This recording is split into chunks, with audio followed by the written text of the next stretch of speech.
disease or competition, but potentially impacts to things like native salmon by predation on eggs and reds. That is something that with, for example, rusty crayfish, a really notorious invader from eastern North America in the John Day River. A current grad student at the University of Washington is trying to look at, is this a threat to spawning salmon in the John Day River? Because many other studies, say from Europe, have found crayfish to be really effective predators on salmon reds. Atlantic salmon lines in the UK are often associated with the arrival of some invasive crayfish.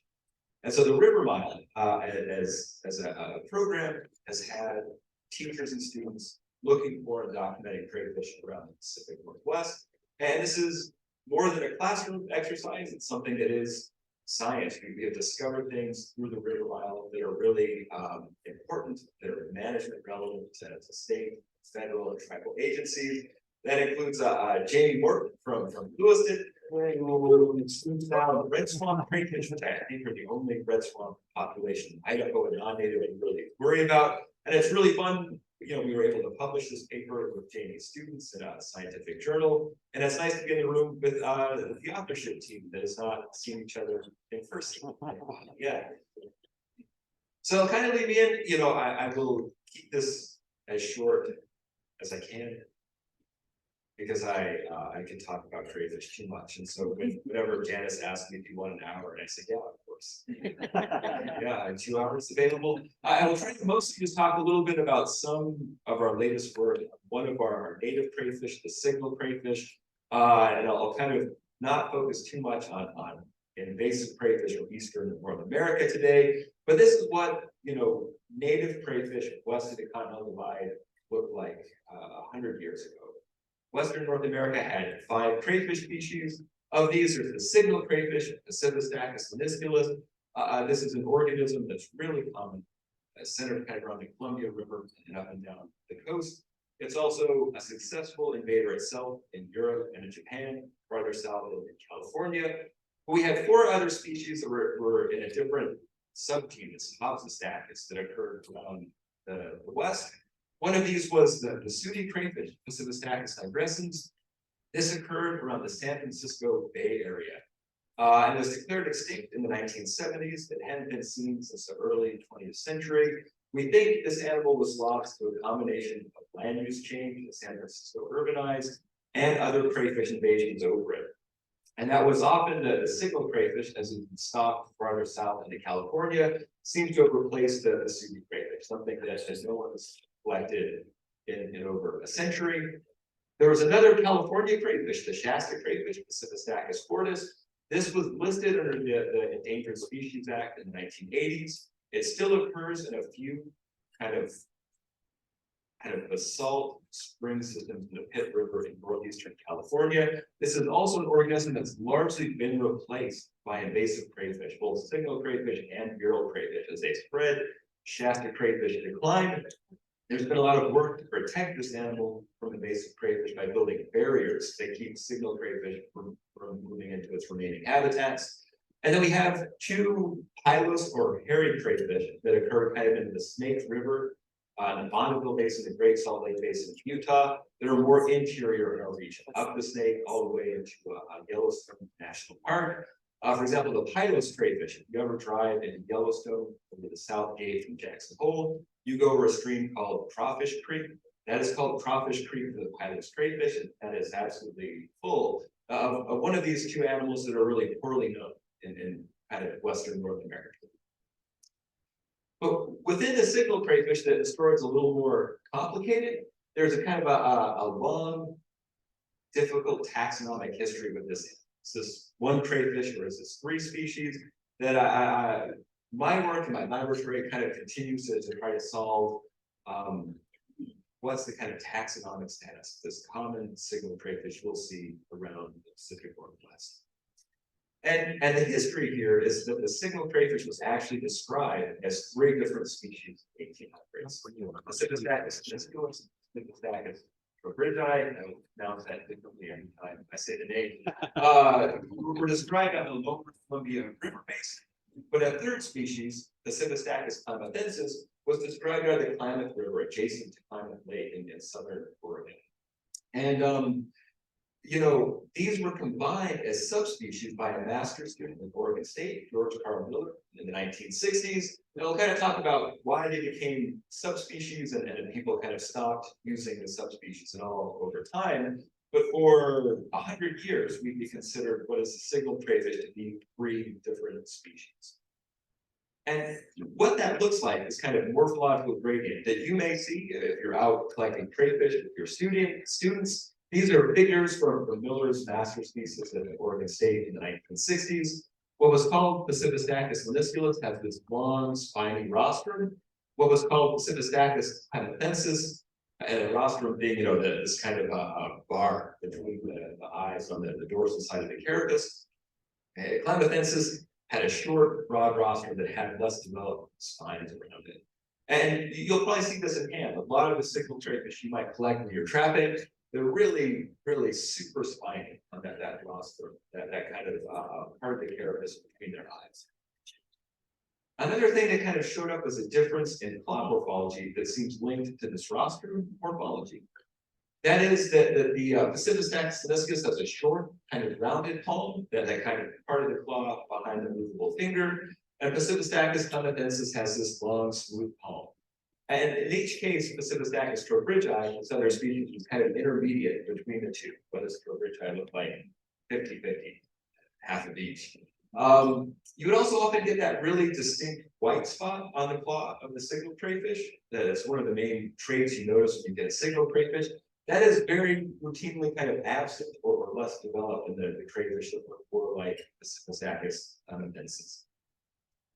So George Carl Miller went out over 4 years in grad school and drove tens of thousands of miles and collected all these crayfish and did morphological work. And he would find crayfish that really looked like climachensis. This is Devil Lake in Southern Oregon. And crayfish that really looked like menisculus, this deep river, Columbia River tributary near the coast. But he found a lot of crayfish that were kind of in between. These bars are a couple of morphological measurements condensed into one measure. And so Miller interpreted this as, likely hybridization. They're not biological species. They can reproduce with each other, and he kind of collapsed them into subspecies. And that kind of held up, and over time, I think relatively rarely did people refer that to subspecies in these crayfish. So I started working on this as a grad student in the fisheries school at the University of Washington in 2007. I had no intention of getting really excited about crayfish taxonomy. What happened was a colleague in Japan, Nishikawa Usio, was doing work trying to figure out how the signal crayfish had become invasive in Japan.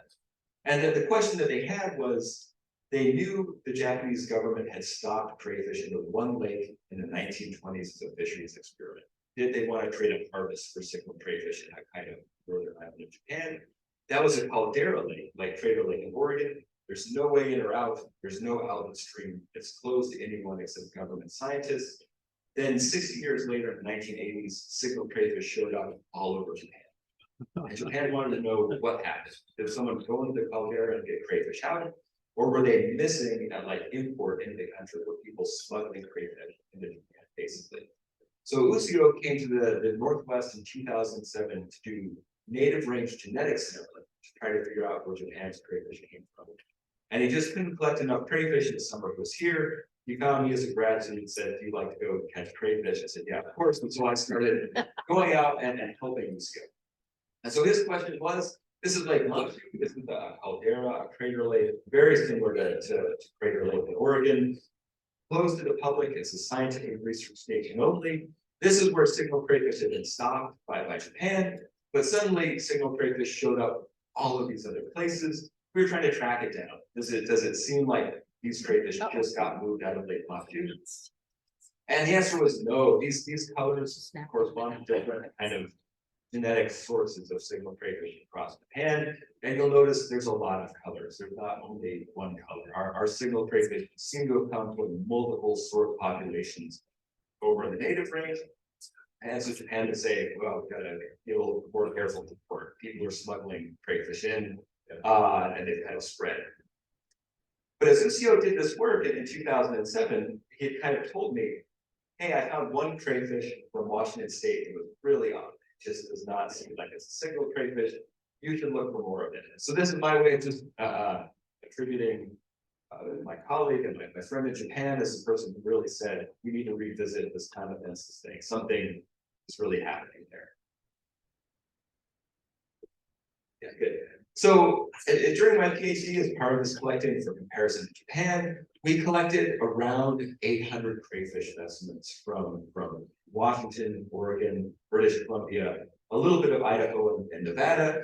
And we were primarily working with mitochondrial DNA. So the mitochondria in your cells have their own genome that's kind of separate from the genome, the nucleus of the cell. This was a long time marker of kind of landscape genetics. This was easy to work with. And it's not that fashionable to work with anymore, as we've gotten better at working with your whole genome in the nucleus rather than just the simpler mitochondrial genome. And one thing that's a limitation of the mitochondrial genome is it's only maternally inherited. You get your mitochondrial genome from your mother, you get your nuclear genome from both parents. So we get a bigger story of something's lineage by having nuclear genes. This is an aside. So our first work was using a marker of the mitochondria, our crayfish.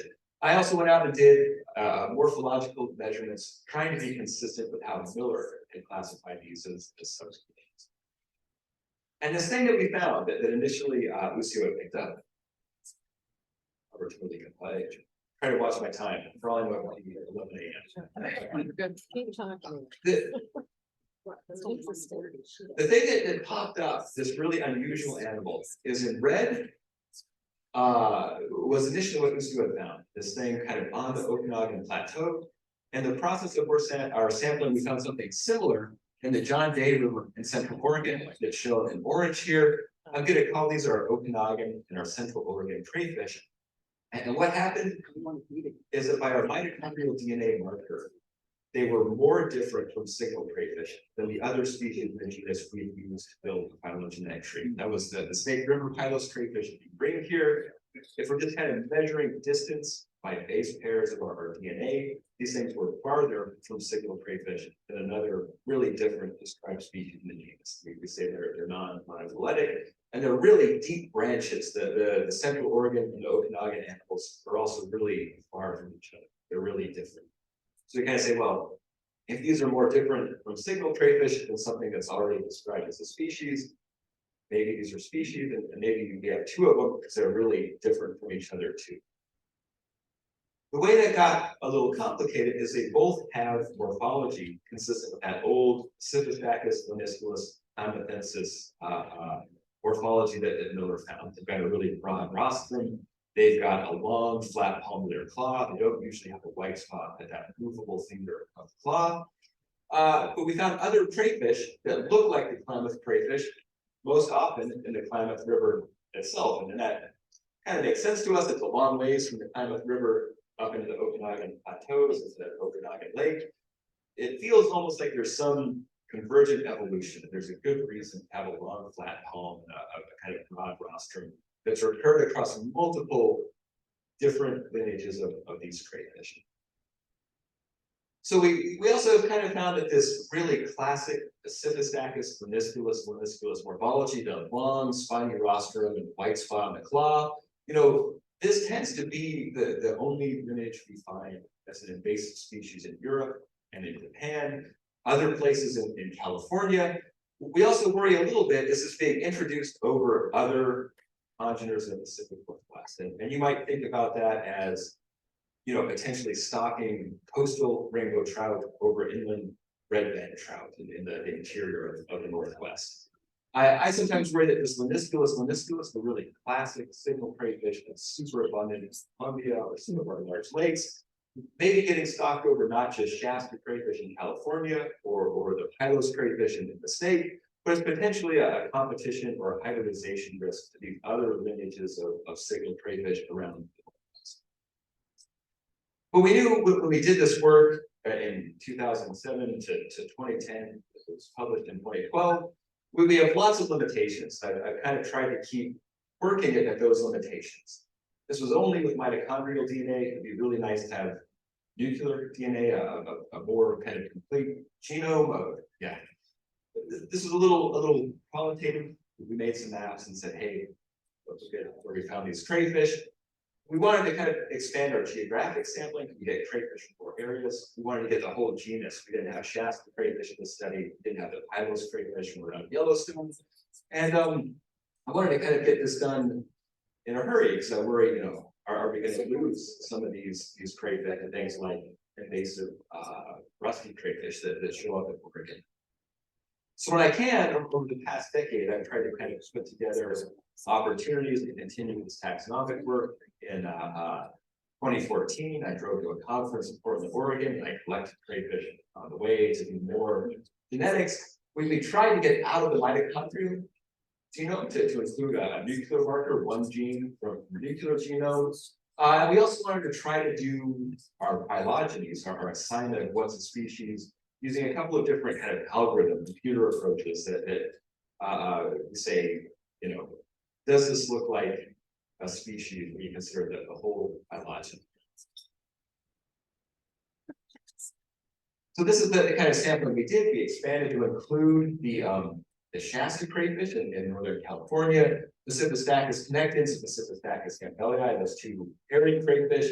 We got our Central Oregon and Okanagan animals. We have some kind of distinctive animals in the Chehalis Peninsula area, and then throughout the range in gray of the Psittacus lanisculus, what we think is kind of our classic signal crayfish. We did phylogenies on our mitochondrial and our nuclear DNA simultaneously, and it supported the same result from our other study. These Central Oregon and Okanagan animals were more different from signal crayfish than the rest of the genus. They were farther from signal crayfish than all 3 of the Psittacus, Shasta crayfish, Pylos, and the Snake River Pylos. We do this is still very dominated by mitochondria rather than nuclear DNA. I'm always looking for ways to get better kind of nuclear DNA for these animals, something that's gotten cheaper and easier over time. We also asked 3 different algorithms that basically try to take species delimitation out of a human's hand. In my opinion, I look at this on a tree and say, I think that's a species, right? We run 3 different species delimitation approaches that are trying to apply different rules to what is a species by how different their DNA is from each other. All 3 of those approaches recovered the Central Oregon and Okanagan lineages here as different species. 2 of these approaches are real enthusiastic about how many species of signal crayfish there are. Automated barcode gap discovery would say the signal crayfish is like 12 species. There's a lot of structure. Crayfish don't disperse very well. If you move from one to another coastal drainage down Oregon and Washington, the signal crayfish are all pretty different from each other. Taking that into account, our Central Oregon and our Okanagan animals are way more different than in that structure within the signal crayfish. And our most conservative kind of algorithm recovers those 2 as species while retaining the rest of the taxonomy. That says Pylos is a species, Snake River Pylos is a species, Shasta is a species. We'll keep all these monophyletic signal crayfish together as a species, but these 2 things, the Okanagan plateaus and the John Day River, they're really different. And so I continue to kind of pull at this as potentially a conservation need. These things are so different, and one of those, the John Day, is losing its range to the invasive rusty crayfish. Maybe we need to elevate these to species. And so, it's something that has been on kind of the back burner of my lab over a long time. I need to get back and deal with these animals. I'll kind of come back to that in this last 6 months. I've been out on a research sabbatical in British Columbia, working with the specimens at the Royal British Columbia Museum, trying to do morphological species descriptions for these 2 animals. But relevant to the river mile, if you're catching crayfish and we want to know where these more unusual signal crayfish occur, what should you look for? One of these are Okanagan Psittacus. We have found from a few of the less salty lakes of Sun Lake State Park, a little north of us here, Central Washington, north to Okanagan Lake, BC, and then east into the Kettle River and these lakes kind of Okanagan Thompson Plateau. I don't know how far east that animal occurs naturally, how far up maybe the Clark Fork of the Columbia. We will hear from Montana today, potentially, Is this animal around in Montana? What you might see if you set crayfish traps, this just does not look very much like a single crayfish that you would collect other places. It is often very red, and color can be tricky. The single crayfish itself, sometimes they're blue, sometimes they're orange, sometimes they're kind of olive or brown. But often, this is at a Sun Lake State Park.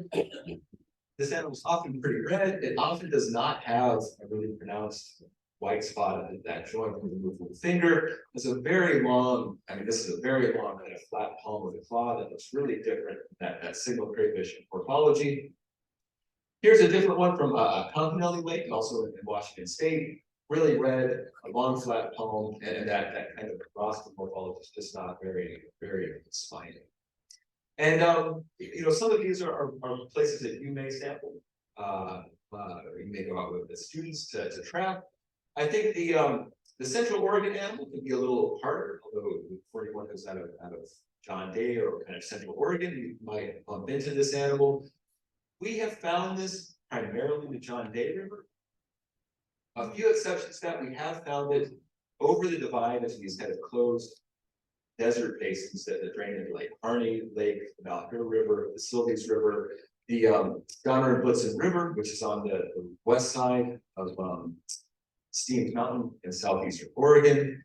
And like the Okanagan animal, I don't know how widespread this is. I don't know how far, maybe northeast on the Blue Mountains, it could extend into Washington State. I don't really know. This is a preserved specimen. This has been an alcohol. Color is variable. They're occasionally kind of orange. They again have this long flat palm. They have a broad rather than a really sharp rostrum. One thing that holds up consistently when we do morphology on these animals is the rostrum of these is really wide. It's basically parallel. It doesn't taper to a point at all. And that's really consistent from crayfish to crayfish. And so I'm in the process of trying to elevate these both to species status. And what that really kind of hinges on, I spent the last spring trying to do better at nuclear DNA sequencing with colleagues in Canada to recover as much of the nuclear genome as we could from kind of a skimming or shotgun sequencing approach to the nuclear genome, while also working with specimens at the Royal BC Museum, like PhD research, to kind of often in this process, when you describe a species, we need to establish a type. Here's the best example that if someone wants to work on a taxonomy, go to the museum and you can revisit my measurements. Here I'm trying to build my data photography skills, the best version of a taxonomic plate. Someone who's primarily a field geologist for these animals, with a lot of help from friends who are better at doing microscope photography than I. And so, it's kind of an appeal to everyone working in the river mile, out sampling with students. When you get a signal crayfish, be a little critical of what it looks like. Take a photo, keep a geographic coordinate. I'm always super excited to look at your crayfish photos. And if you find a signal crayfish that looks really unusual, maybe it is. If you find a bright red one, if you find one that has kind of odd claw or carapace morphology, let me know. We're trying to figure out how widely distributed these two animals are, and it's such a huge help to have eyes out on the landscape, keeping track of these organisms. So that's my pitch on the signal crayfish. Almost certainly not a single species. We're probably going to describe two in early 2024, depending on how the genetics work comes back. And it's worth maybe starting to think about in the program that we may have other native crayfish that we'll find a little more common. And I'm happy to take questions as well.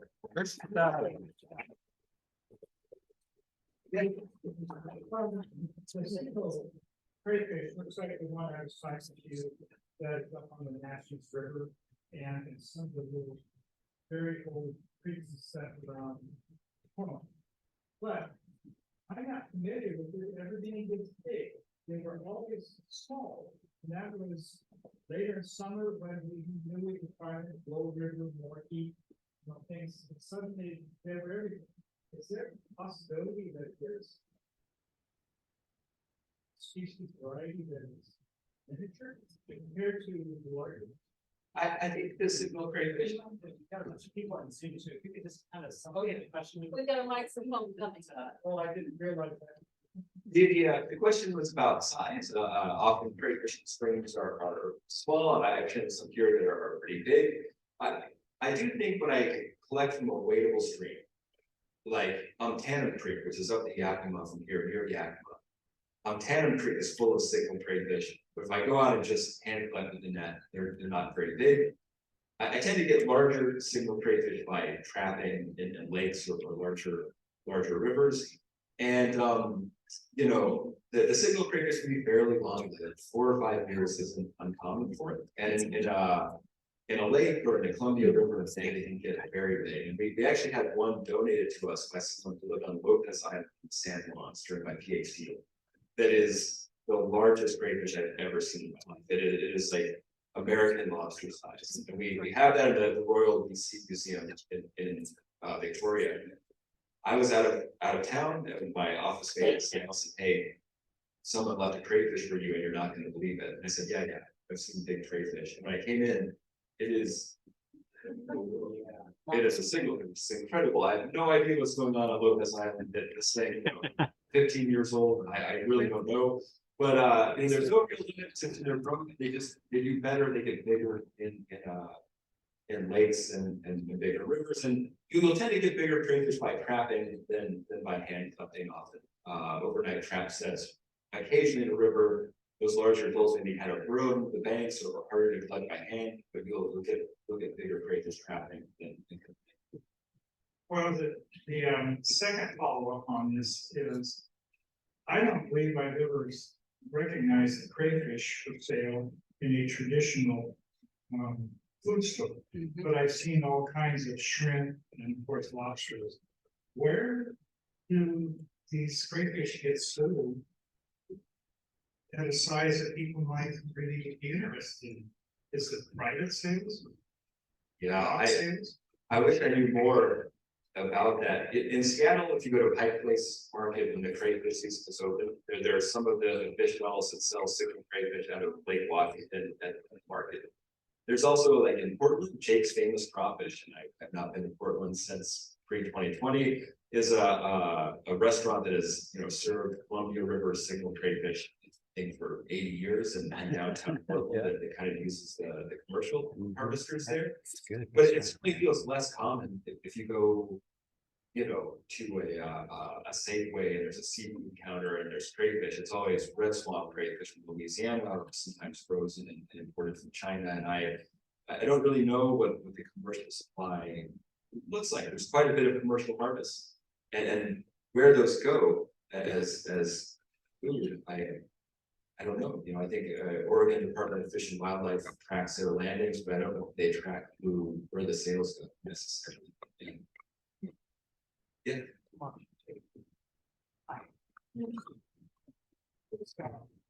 Ask and a couple of questions. The ask is, I'm interested in the relationship between crayfish and First Nations as a traditional food source. If anybody has any ideas or any sources they can point me to, that would be interesting. The second thing is that I'm interested in the speciation evolution and wondering if it's analogous to the speciation evolution that's described around salmon in the Pacific Northwest. Thinking particularly of Montgomery's about the king fish. I don't know if anybody here has read it, but it's got a very interesting piece on the evolution of salmon in relation to glaciation, tectonic forces, and other things. What do you think springs or causes the difference in speciation? Ecological pressures and isolation, or is it something else? Yeah, that's a great question. On the first of those, I wish I knew more about the kind of history and relationships between First Nations and the crayfish. And I think it would be a really interesting thing to know more about. Some of the commercial landings are tribal fisheries, both on the Olympic Peninsula and inland. In terms of speciation, the crayfish are they're not great dispersers. They don't disperse like Samanids in the southeast, you get a lot of structure where crayfish will specialize on headwater streams, often have difficulty dispersing through large rivers. And they'll speciate over time by that kind of that geographic isolation between their populations. And you can see things like divides between large rivers. If you're a smaller river crayfish and you don't like predatory fish, something like the Columbia River could be a really big dispersal barrier to you. And so when I looked at kind of north-south Okanagan versus Central Oregon split, I think these may be crayfish that are just a little less adept at dealing with larger water predators. Or the Columbia or Snake rivers may actually be barriers to them if they specialize more on something like a second or third wadable stream. Where we also kind of get this split between often kind of coastal versus inland crayfish, and even within the signal crayfish, there's a lot of kind of isolation by distance there. I think things like Salila Falls or some of the waterfall barriers were probably gene flow barriers to the crayfish historically. I think if you compared their kind of landscape genetics to other organisms, I think they would map better onto things like some of the sculpin or some of the other more resident fish than necessarily some of the anadromous fish, I think. Yeah.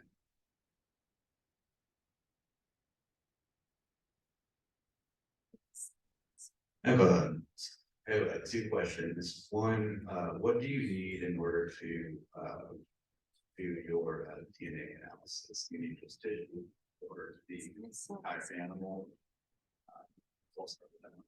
That's a great question. You know, we can do.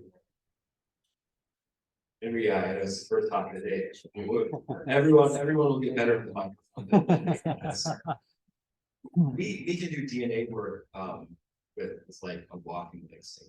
So potentially, if you collected signal crayfish, you don't want to voucher, you don't want to keep up a whole specimen. If you take part of a walking link which we regenerate and then put that in this alcohol, we can absolutely do DNA sequencing out of that. So if you find something odd, it's really nice to have a whole specimen. You know, we can put a voucher a crayfish in the museum, and it gets a catalog number, then we can say, here's how the DNA relates to this one individual. But if you collected a crayfish and you think it's kind of unusual, and you're going to release all the signal crayfish at that site, you know, a walking leg that goes into a freezer, or that goes into even like little like rubbing alcohol or whatever you've got on hand, we can sequence DNA out of that. Yeah.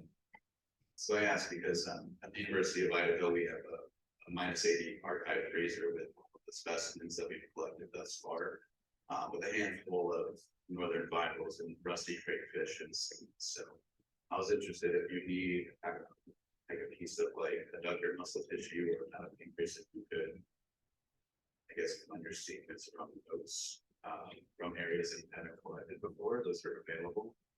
Oh yeah, and my second question. The second question is, when was the last time you've been to the John Day River? Yeah, so I think often, yeah, our tissue can be pretty resilient. If it goes into alcohol, if it's in a -20, if it's in a -80, that's amazing. As long as your -80 doesn't fail, we'll get DNA out of that in 100 years. Yeah. The John Day rusty crayfish were found in John Day River in around 2005. Other grad students like the University of Washington have tracked rusty crayfish spread in the John Day over time, and it's a free flowing river. There's no dams, there's no dispersal barriers to prevent rusty crayfish spread. I'm not the most current on the current rusty crayfish range extent, but I worry a lot for that Central Oregon animal. Where we find rusty crayfish in John Day, we only find rusty crayfish, and I think as it spreads. Also, like the viral crayfish, we often only get viral crayfish and those signal crayfish. And I think one of the mechanisms that may happen there is if you have warm water or non-native sport fish, things like bass. I think rusty crayfish or viral crayfish are probably much better at avoiding bass predators than signal crayfish. So I worry, is that Central Oregon animal going to make it? And there's a new master's student at the University of Washington just starting this summer on rusty crayfish work that's a little more focused on how much worry that John Day about rusty crayfish predation on salmon eggs. But they'll probably be updating the distribution as well. He said Idaho has rusty crayfish, we're even making up rusties on great eggs. Yeah, so I last year and I was able to collect about 200 rusties throughout the North Fork, the Middle Fork, as well as the South Fork, about 20 miles south of Davie. And I found no signals within this traffic effort. So I was wondering if the signal crayfish and natives have been fully extirpated from that area at this point because of the intense encroachment of that basin. We only found that Central Oregon animal because we were working with the rusty crayfish. We collected those crayfish in, I think, 2009. And we would get the Central Oregon Sisyphus out of like Canvas Creek up the North Fork and above the rusty crayfish in the South Fork, which on a day. And I've not been back.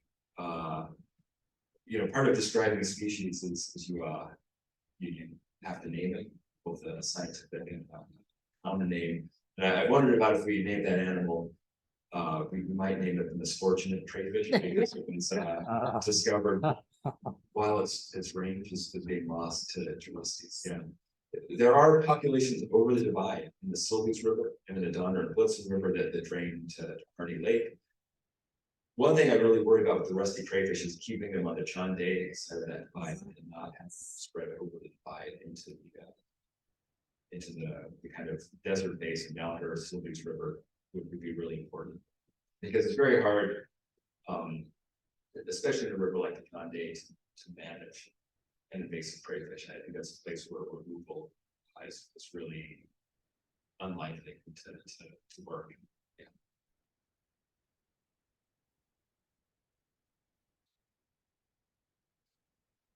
And Eric, don't mind speaking up nice and loud so they can hear at home too? Yeah, I, first of all, don't want to forget, I live in the Grand Ronde Valley, Northeast Oregon. And a lot of what you're saying is making me feel a little bit better about my lack of being able to ID our crayfish because they don't have the little white patch. And I'm wondering is when we upload pictures onto the River Mile, how often do you go through all of those and is somebody able to confirm our identifications? That's my first question.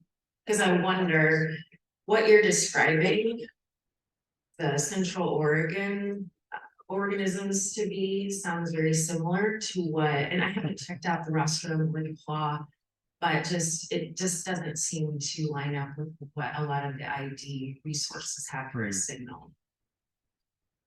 Yeah, totally. And I think it makes sense when you look back at the taxonomists working in the 1800s, that someone that collected this Amazonensis animal and someone that collected Menisculus would say these are different species. They look pretty different. And it's one that Rick and Janice and I have talked about recently. I would like where photos have been taken. I would really like to review photos on a recurring basis, like every 2 months the stuff uploads. I would be really excited to help with IDs and we can kind of build that better into the pipeline. We met a few weeks ago and I looked at the most recent data upload. And that it goes kind of seasonally. We don't get data in January and I check in May and say, oh wow, there's a bunch of new crayfish occurrences. But we'll try to I'd be really happy to look photo by photo at what people are finding because it's very helpful for you to know what you've collected with your students, and it's really useful to me to know where do we see these morphologies that are kind of interesting. So we'll try to revisit, maybe every month or every 2 months. Then I can set aside an afternoon and just do photo ID stuff. And sometimes for the crayfish, a photo is good enough. And I can say I know what we've got. And sometimes I can say, wow, that's weird. If you collect more from there, we can often help arrange shipping to a museum where we can look at the specimens and vouch for something that's really unusual. Sometimes a virile crayfish by photo is very easy to say that's a virile crayfish, and sometimes something's really odd. It's nice that we could put that in the natural history museums and not true. And Eric, I'll add, if you do find something weird, just email us. And we will connect it up so it moves fairly quick. If you find something really weird, I'm always excited to get my email inbox, strange crayfish photo. I think that there, you know, I get emails that say grant reconciliation problem, and I think maybe on Friday I'll do that one, but whenever it's crayfish ID, I think, yeah, I'll drop whatever I'm doing with that. Yeah. I think my wondering is Northeast Story, because I noticed your sampling didn't include like Union County or Wallowa County, so the Grand Pond Basin. And I think that it'd be really interesting to see if this potential new species is, you know, and if this organism is declining in the John Day Basin. One of the reasons why we took on the crayfish study as part of our community science project, there were a number of reasons, but the worry about having the rusty find its way into the Grand Pond Basin, which we're just a divide away from the John Day Basin. So that was one thing. Another reason why we took it on was our project, the Grand Run Community Science Project, is guided by our Indigenous neighbors and colleagues. And so we asked them, should we take part in the crayfish study? And the woman that I consulted with, she is the Confederated Tribes of the Umatilla Indian Reservations Department of Natural Resources Education Outreach person. Name's Lennox Red Elk, and she told me that though crayfish weren't a huge significant part of their diet traditionally, there's a name for it. If you look up crayfish on the Umatilla dictionary online, you can find it. So she thought, you know, she's like, yeah, you should take part, because we take a first foods monitoring approach. And though it wasn't from her perspective, you know, and I'm there, she said, I'm not going to speak for everybody. But that she really recommended that we take part because it was part of their diet and traditionally. And yeah, and I kind of simplified for the presentation. We've got these two really unusual animals, the Okanagan and the Central Oregon. But when we're east of the Cascades, we get signal crayfish that are different than the lower Columbia signal crayfish. And the locations we had were on Tannen Creek, Asotin Creek, southwest of Lewiston and Clarkston, and then the Potlatch River, kind of east of Moscow.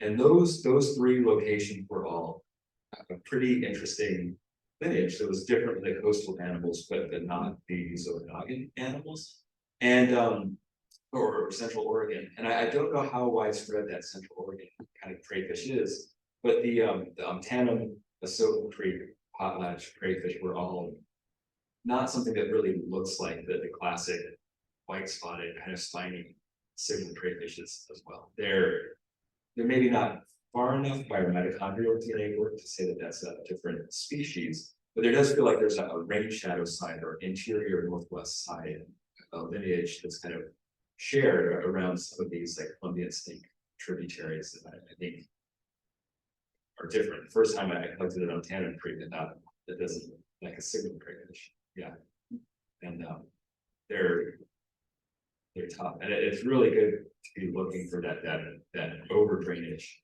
spread of rusties is something that if caught early, you need to do something to contain, but it was kind of caught late enough in the day that it's been. All right, Dr. Larson, thank you so much. I have one last question for you, and then I'm going to pass the mic over to Rick. But my question is, as these invasive species are becoming more known, are you aware of any current efforts or collaborative efforts from different organizations to help reduce the spread, and what actions are being taken? Yeah, I think there's cases where removal or eradication could be possible, something that's really isolated, a small pond. I think as some of the non-natives have moved around, what would protect native crayfish is kind of barrier management type things. If there's a waterfall, if there's an irrigation diversion, if there's a dam that's crayfish impassable, is gonna kind of protect native crayfish from having rusty crayfish or viral crayfish spread in their habitat. Kind of maintaining those barriers and discouraging movement of crayfish above it. And that gets tricky because people love crayfish, people fish with crayfish, little kids collect them. I collected crayfish as a little kid, and I think back as like an 8-year-old in Wyoming, and I wonder, how much did I maybe move crayfish around? You know, it's easy to imagine how we move these things, and we use and move crayfish in different ways, right? A crawfish boil, an aquarium head. But then it gets kind of hard to think about how to target that outreach message about not moving crayfish. It seems more diffuse than clean your boat, don't spread it, and see the mussels. But I think that's something that's also really nice about the river mine. It's just helping generate awareness about the native and non-native crayfish, and that those non-natives may do things. In salmon, potentially the amphibians, we worry about red swamp crayfish affecting amphibians and ponds and wetlands that are really different habitats than our native crayfish use. So Pacific Northwest amphibians may not know what to do with this burrowing crayfish from Louisiana. It's a really good egg predator. So the more that people are just kind of aware that not every crayfish, that there's more than one crayfish planet life. Be kind of careful moving it around because their life history and their ecology is really quite different. You can get kind of a bad outcome introducing a crayfish someplace where the other freshwater species are sort of naive to it. Yeah. Wonderful questions, everyone. Eric, thank you so much. Such a perfect keynote to get us started. I know I have tons of questions, but I'm not going to take more time because we have other wonderful speakers coming up. The great thing is Eric is so approachable. Anytime we have a question, he just is right on it. And then sometimes we need a lot of other experts and they're in the room too. So just ask your questions of Eric or anybody else today. Don't be shy at all. And we're going to take just a few minutes, I think, to take a break. Eric, that are different than the lower Columbia signal crayfish. And the locations we had were on Tannen Creek, Yakima, Soda Creek, southwest of Lewiston and Clarkston, and then the Potlatch River, kind of east of Moscow. And those three locations were all a pretty interesting lineage that was different than the coastal animals, but not the Okanagan animals. And or Central Oregon. And I don't know how widespread that Central Oregon kind of crayfish is, but the Tannen, Soda Creek, Potlatch crayfish were all not something that really looks like the classic white spotted kind of spiny signal crayfishes as well. They're maybe not far enough by our mitochondrial DNA work to say that that's a different species, but there does feel like there's a rain shadow side or interior northwest side lineage that's kind of shared around some of these like Columbian snake tributaries that I think are different. The first time I collected it on Tannen Creek, and that doesn't look like a signal crayfish. Yeah, and they're tough, and it's really good to be looking for that over drainage spread of rusties is something that if caught early, you need to do something to contain, but it was kind of caught late enough in the day that it's been. All right, Dr. Larson, thank you so much. I have one last question for you, and then I'm going to pass the mic over to Rick. But my question is, as these invasive species are becoming more known, are you aware of any current efforts or collaborative efforts from different organizations to help reduce the spread, and what actions are being taken? Yeah, I think there's cases where removal or eradication could be possible. Something that's really isolated, a small pond. I think as some of the non-natives have moved around, what would protect native crayfish is kind of barrier management type things. If there's a waterfall, if there's an irrigation diversion, if there's a dam that's crayfish impassable, that's going to kind of protect native crayfish from having rusty crayfish or viral crayfish spread in their habitat. Kind of maintaining those barriers and discouraging movement of crayfish above it. And that gets tricky because people love crayfish. People fish with crayfish. little kids collect them. I collected crayfish as a little kid, and I think back as like an 8-year-old in Wyoming, and I wonder, how much did I maybe move crayfish around? You know, it's easy to imagine how we move these things. And we use and move crayfish in different ways, right? A crawfish boil, an aquarium head. But then it gets kind of hard to think about how to target that outreach message about not moving crayfish. It seems more diffuse than clean your boat, don't spread it, and see the mussels. But I think that's something that's also really nice about the river mine. It's just helping generate awareness about the native and non-native crayfish, and that those non-natives may do things. In salmon, potentially the amphibians, we worry about red swamp crayfish affecting amphibians and ponds and wetlands that are really different habitats than our native crayfish use. So Pacific Northwest amphibians may not know what to do with this burrowing crayfish from Louisiana. It's a really good egg predator. So the more that people are just kind of aware that not every crayfish, that there's more than one crayfish planet life.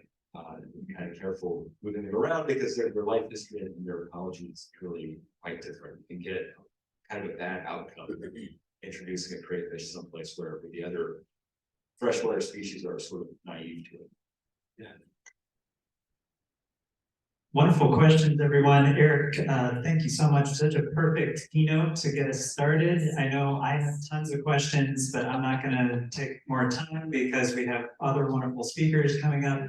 The great thing is Eric is so approachable. Anytime we have a question, he just is right on it. And then sometimes we need a lot of other experts and they're in the room too. So just ask your questions of Eric or anybody else today. Don't be shy at all. And we're going to take just a few minutes, I think, to take a break. Eric would probably answer your question if you still have one. There's a lot more food too, and it's really good. And I know we've got high school students here too that can probably help us eat it up, so we don't have to waste it. Yeah. And then we'll get started in just about 5 minutes. Give us a chance to get ready for Jamie Martin from Lewiston High School and Kai Turner and her students from Columbia School in Hunters, Washington. So excited to hear from them too. One more round of applause for Eric. Science classroom. And so I applied and I was really excited. So I have a natural science endorsement. In Idaho, when you get a natural science endorsement, you can teach any science. At least that's what they say. So, you know, I had to take like one additional geology class to get this natural science endorsement. And I landed in, my first year was teaching geology. I told you, one geology class and teaching environmental science. And boy, what a shift that is. The shift between grade levels and the shift to a curriculum that should be centered on the outdoors and these field experiences. And coming from very, very limited background in that, it really felt like, whew, it was a lot. And I found myself in this position of, I really need to educate myself on, you know, methods that people use and what are some things that could engage my students. And, you know, honestly, in the beginning, it's like getting from one day to the next. So I got my master's from Montana State in science education, and I did have the opportunity to take some field science classes in that. But additionally, I'm gonna click. Yeah. It click out.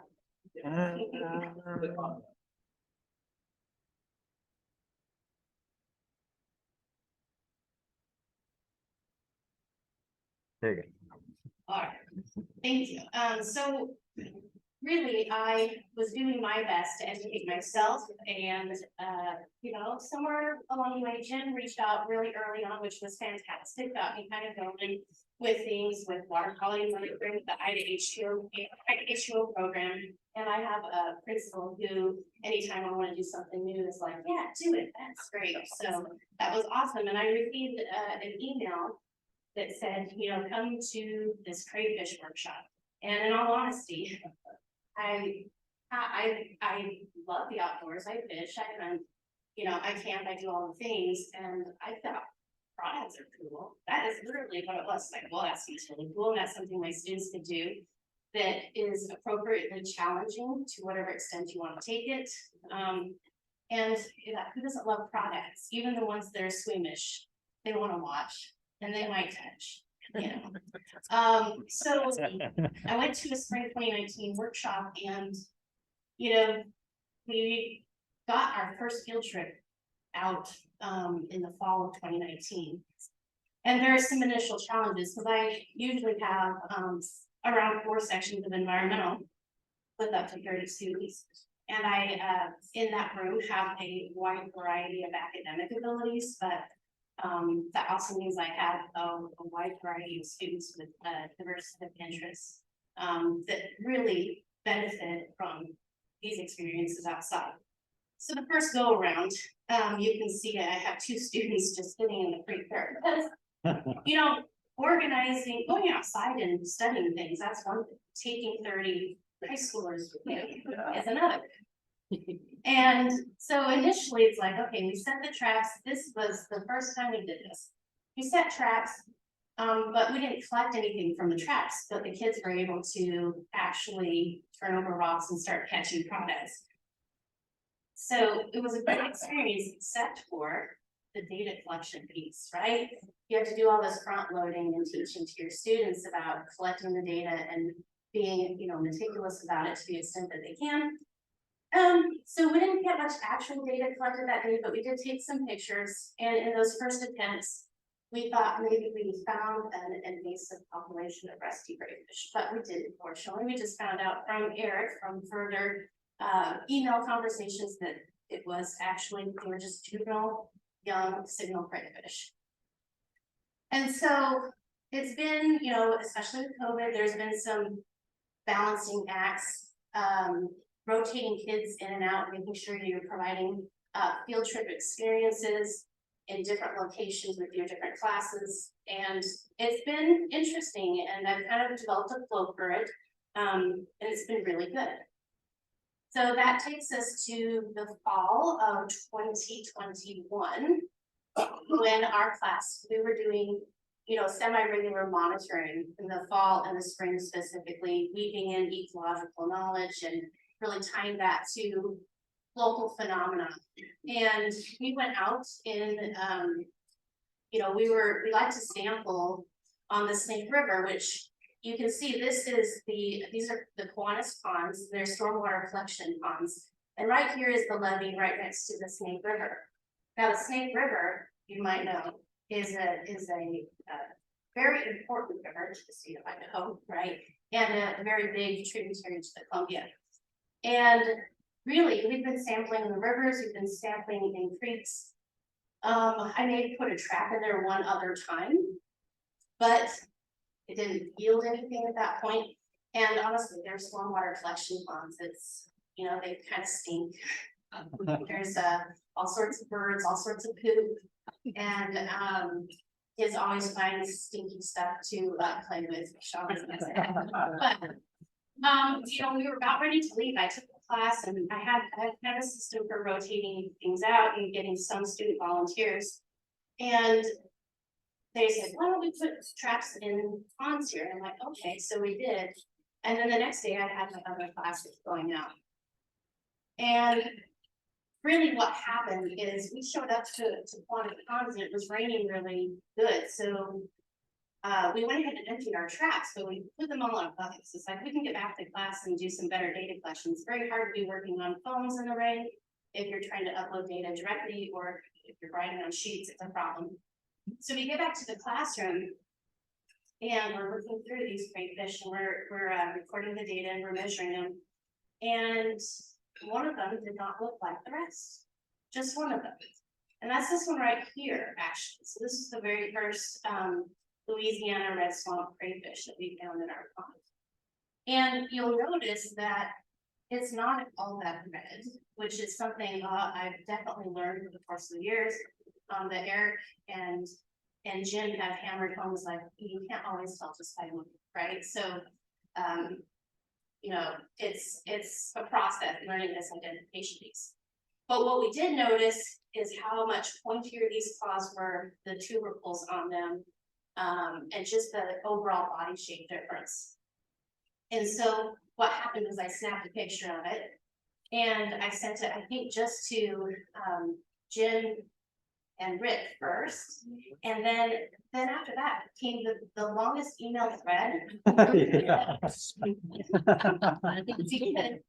everybody was replying all and then adding in, right?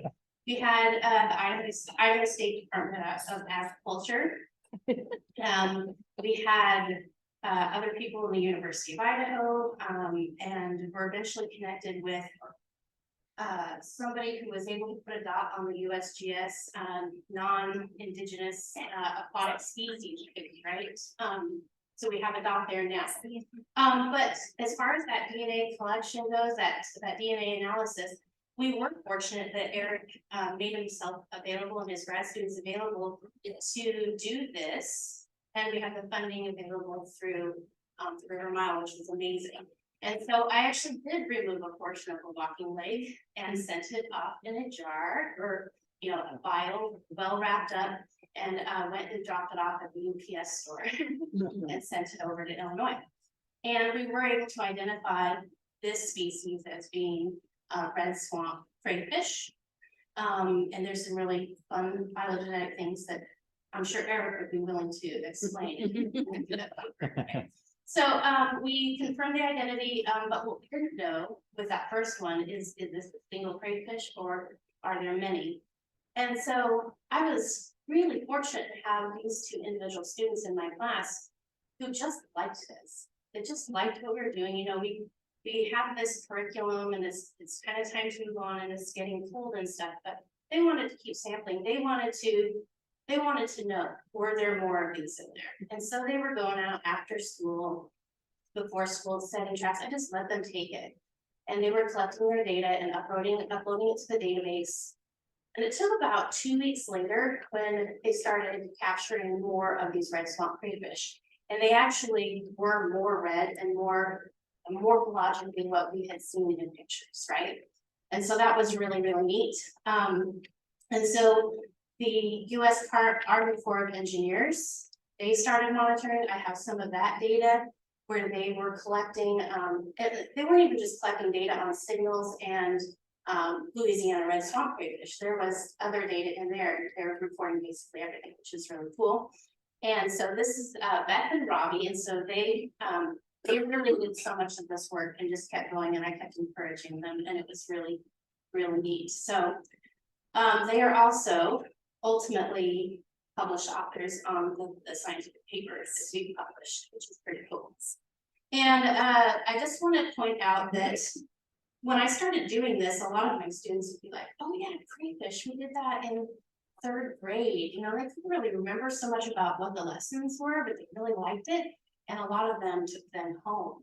They would say, oh, I took my crayfish home. And, you know, most would say it died eventually. But there was at least one student that said, well, we just let it go because we felt bad for it. And so we strongly suspect that that is one route that these got in there. Even with the best of intentions and the best communication, you get turnover in schools, you get turnover in districts. So the communication aspect of don't send these home with your kids, don't put them in any of the streams or lakes or rivers, maybe didn't get articulated, but we also know that the same curriculum, these phosphates, are available, all over the Pacific Northwest. And I did get in contact with our district office, just inquiring, like, so which supplier do you use for these phosphates in refilling materials? And they let me know, and I contacted that company and asked them what species they use, and they were able to confirm that they do use Procambarus clarkii. Am I saying that right? Okay. So you can see here, we do have a dot on the map now for this red swamp crayfish population. I think on Eric's slides, there is a little triangle right in this area for previously reported population of these crayfish. But that happened in about the 70s, and they haven't been able to find that population since. So we're kind of the first, kind of not the first. So yes, there was a whole partnership in this process, and being able to have all of these wonderful partners that are authors on here and contributing pictures and, you know, that scientific writing that we don't really get as much exposure to until we're at the university level. And, you know, even my students here, we sat together and just kind of hammered out a little portion with methods and tracking methods and stuff. And that was a really great experience. And then really the University of Idaho wrote an article and then sent it out to all these different places. And we had some further inquiries, NPR and just various places wanting to do news stories or republish the same story. Last week I was on a Zoom call with some teachers from around the state.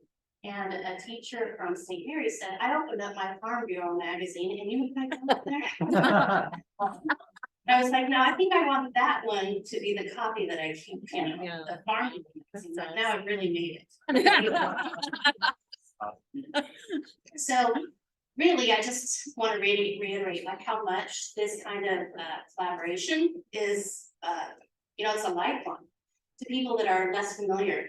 And when people don't understand why like schools don't always have the ability to adapt and change to the demands of the future, it's because we're all humans, right? And we do things that we're familiar with. And I'm somebody who was not familiar with field science. And so it was uncomfortable, it was hard figuring this stuff out. And this was one of those things that really helped me get there, right? To get to that point. And I have so much more growth to do as well. But the kids are outside and they're doing monitoring. I have to brag a little bit because isn't this beautiful, right? This was last week over in, this is Lapway Creek, which is a tributary to the Clearwater River over in Spalding, Idaho. And it was the same location where I first took kids that first go around. And I don't go there quite as often because it's a little bit further away. And I try to be cognizant of students missing too much class time in other classes. So, but we did make it out there. They did find some dead bits of crayfish, but they were also looking at other macroinvertebrates for this particular field trip. Really, as far as the citizenship and stewardship, like this is really connecting kids into their environment, having that ownership and knowing to be able to educate each other about not taking species from one place to the next, and that you don't even need to be doing that with native populations, right? So leave them where they are. The side projects, I have a student right now who took one of the signal crayfish home from one of our field trips, and it had a missing leg, and they have been photographing it regenerating its limbs. So that's been really cool. And it was just real fun because so often as teachers, we're in the business of education and getting kids to participate in the curriculum and things like that. And there becomes this kind of disconnect to the bigger picture in scientific understanding and investigation. And so to actually participate in the whole scientific process, even the pure editing was like super fascinating. And I have to say these emails, getting these notifications of emails, whether it was that initial thread or updates about the paper, that's like so much better than any sort of social media notifications. It's been really, really neat. It's been a model for my other classes since I've been in this position. I don't teach really as much environmental now. This is my one only section, and I've been teaching more forestry, but it's been the same sort of partnerships. Nothing is, I think, is quite as dynamic and widespread as the crayfish study in the River Mile, but it really has served to inform how I go about doing things. And, you know, it's important for our kids to be able to collaborate and cooperate with each other. We know that the workforce is demanding more of that kind of thing. And it's important that they see educators doing that as well. And so I really like to be able to share this with them, and it brings some validity to the things that we're doing in the classroom. At this time of year, I'm always telling people how much I hate my job.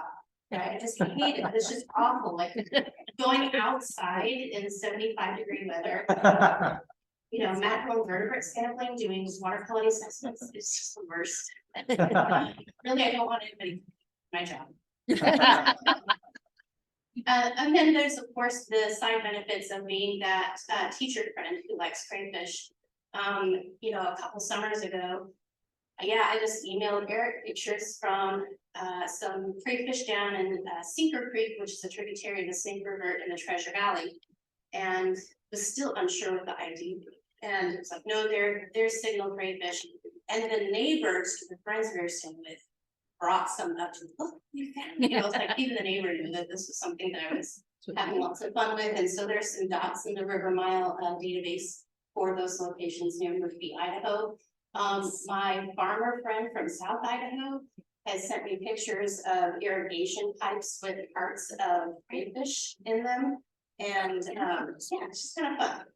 Really it, and you know, we will definitely take questions, but I'm gonna go ahead and pass off to Kai. Yeah, how about a quick round of applause for Dave? Well, hi, everybody. I am, as my students call me, Miss Kai. I am the secondary science teacher at Columbia High School in Hunters, Washington. We're a teeny tiny school, K through 12. We have about 130 students. So you see about half my class here with me, which being more rural, we have the ability to leave the classroom a lot more than some of the larger classes. But what I'm going to share with you guys today is just how we have used the River Mile. And then I will invite my students up to share a little bit about their experiences with you guys. And I will let you guys know that I purposely did not allow them to prepare anything today. So they are literally on the spot sharing their personal experiences very authentically today. So in the very back of the classroom, I first have to acknowledge Deb Berg back there with her wonderful dress on today. I was blessed to have the opportunity to take over her science classroom 5 years ago now, and she had already started this and worked very closely with Janice Aldridge. And I have a husband who works as a fisheries biologist and a wildlife biologist. And I've incorporated just some of his struggles in the field to help prepare my students and give them some more real life experiences. So in my classroom, I put it right into my curriculum. And we structured it a little bit different where they have to apply for a position on the crawdata team. And they are joining a research team, and there's many different hats to wear and positions to fill. And so I want to take into account all of my students' abilities and their skills and their strengths and have them apply for a position that is best suited for them. And you'll learn some of their positions today. But we have everything from a technician assistant that helps calibrate all of our GPSs. They handle the cameras, they handle all of our equipment that we use, especially since I am still in a few decades ago, I do not have a cell phone. I do not operate technology very well. So I have to have that student that can help me out too. So so everything from technology people, we have our field crew, they're the main students who take care of our equipment and our field bags. And we have our water quality specialist, you'll meet him today. And so anyway, they have all their specific positions and they go in front of a panel of other educators and our superintendent. They produce professional resumes, applications, and get letters of recommendation and apply for these positions. So my job is to allow them to have experience in a real work environment the best that I can while we're also doing fun stuff. So the River Mile Project provides opportunities for students to do meaningful science. Their local communities are really important. It pulls in family tradition. We're 75, almost 80% tribal at our school. And so we get to also acknowledge and just hear those cultural stories. Somebody mentioned earlier about crayfish being part of their diet culturally, and we have found that to be true for the Spokane tribe and the Buffalo tribe as well. And just hearing the stories and the family traditions through these experiences and getting out in the field, it's been really fun for me personally. And then it creates real world learning experiences. I told you guys, my husband is a wildlife biologist, and he gets so frustrated because they'll interview all these people and they have wonderful degrees and no field experience. They get out there, they don't know how to collect data, they don't know, they've had no experience in the field or outside, how to deal with the mud, how to set traps, how to use the equipment, but they have the knowledge. And so I wanted to make sure that my students had the ability to learn how to actually be in the field and get those experiences. So because we are sandwiched between the Caldwell Reservation, the Spokane Reservation, a lot of the lands that we use are culturally important to both of those tribes. So I wanted to just provide a land acknowledgement, and also the Spokane Tribes Fisheries Department and Natural Resource Department has been a huge resource for me. Any day of the week that I say, hey, my kids want to go out, they'll say, okay, we'll take you out. They've taken us on kayaks, they've taken us out. They are going to be setting traps for us next year. We're traps and some other traps. They have actually also been able to connect with Tate, who you'll hear from later, and get them some byproducts from their other trapping that they've been doing. But a lot of what we get to do is because they let us on their land and they allow us to use their waterways. So in the field, I split my class into two groups, an A group and a B group, and we rotate what Monday we go out. In the past, I would go Sunday with my family, we would set the traps, so they were out in the field and my students could pull them in. This year was a little unusual. This is our first year that we have not set one trap. And we have collected more crayfish than all of our years combined this year. So I'll share with you guys a little bit more about that. Our collection areas have varied, but we are always, our mile of the river is at the Hunters Campground on Lake Roosevelt.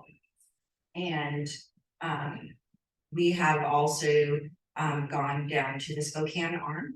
This year we went to Hawk Creek, which is a tributary. And then we just last year, for the first time, ventured up to Trout Lake and Trout Creek and found some fun things there. And then we have also done a lot of the little lakes, Loon Lake, Deer Lake, Waits Lake, Jump Off Joe Lake in our local area. So these are our kids out in the field. The top one here is at Deer Lake.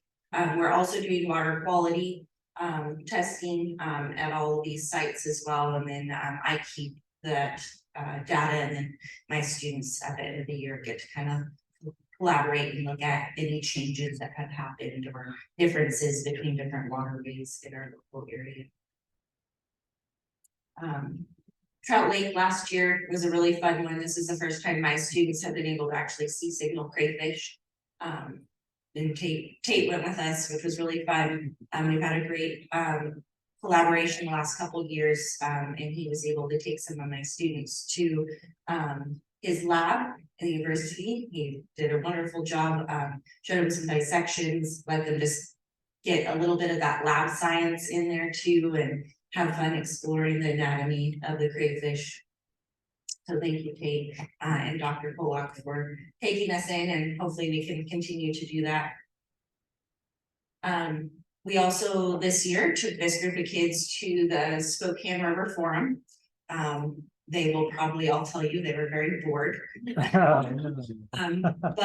But some of them did take some big things away from that connection of what we're doing in our classroom and the real world struggles that all of these different entities are getting together and trying to save our waterways and keep them healthy for many different uses. That was really fun.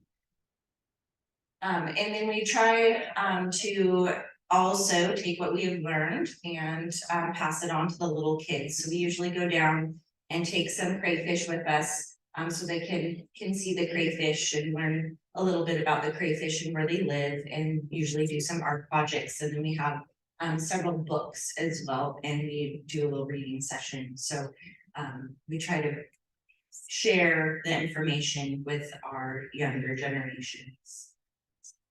Are those crayfish that they're making? Yes, they are making big paper crayfish that look like that.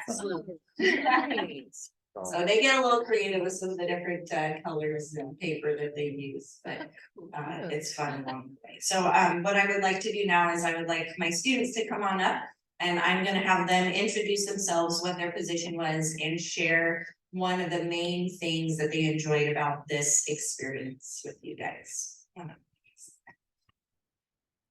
And by the way, this is a 10th grade biology life science class.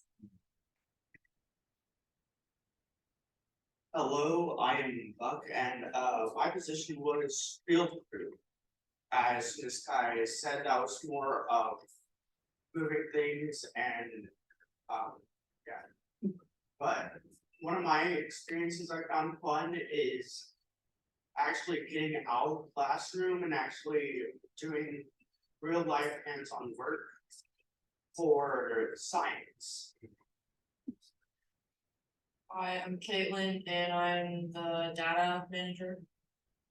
And I think it's fun going to different places and just finding crayfish and seeing all the different species. Not too many different ones, but just seeing their differences and the diversity just around us that never knew they existed before this year. Hi, I'm Riley. I'm the activity coordinator. And I think my favorite part was probably writing down the data for the crayfish, because that meant I didn't actually have to like go in the water and touch them, and I didn't want to.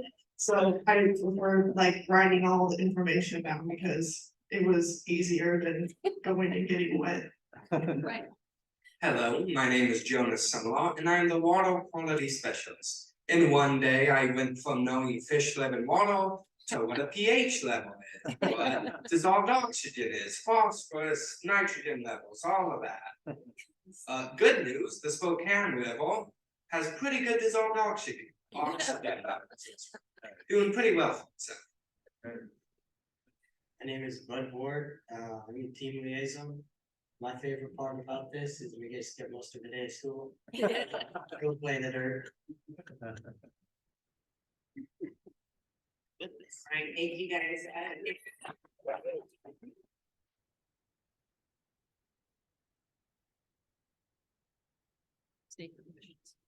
Anybody have questions for me? You have the other mic? Hey. Second mic. Did your experience catching crawdads influence what you want to be when you grow up? And then you turn out of high school and enter the job market? Has it kind of guided your path on what you may want to do?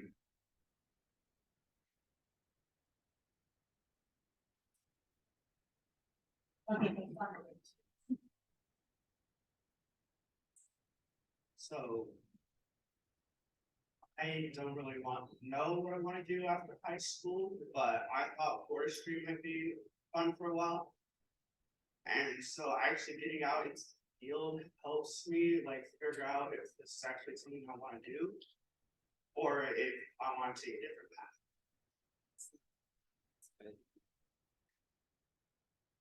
Any other questions?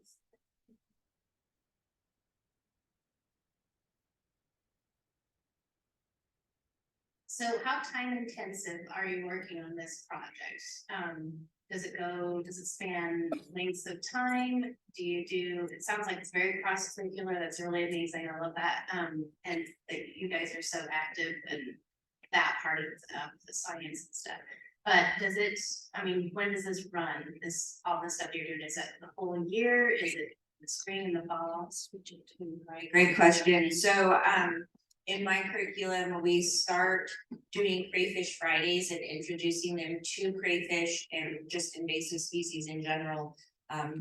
Anatomy lab with both internal and external anatomy, and get them just kind of aware of crayfish and then go into the different species.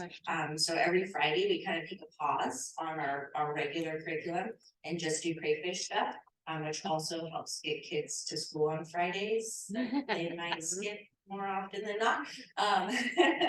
And then, as soon as the crayfish season opens up and we can start trapping, we start getting out there. So usually April, we start to go flip rocks. Oh, I didn't share with you guys. So this year, was the first year that we actually have not set any traps. We have flipped rocks all year.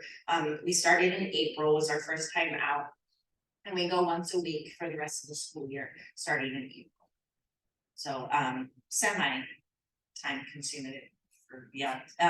We also like have to only take kids who are passing their classes. So, it does definitely take a toll on classes when you're going every single Monday with a group of kids. So, we push extra for them to stay on top of their schoolwork and get that work ahead of time so that they're good to go. To your question. We have a question back here. Thanks.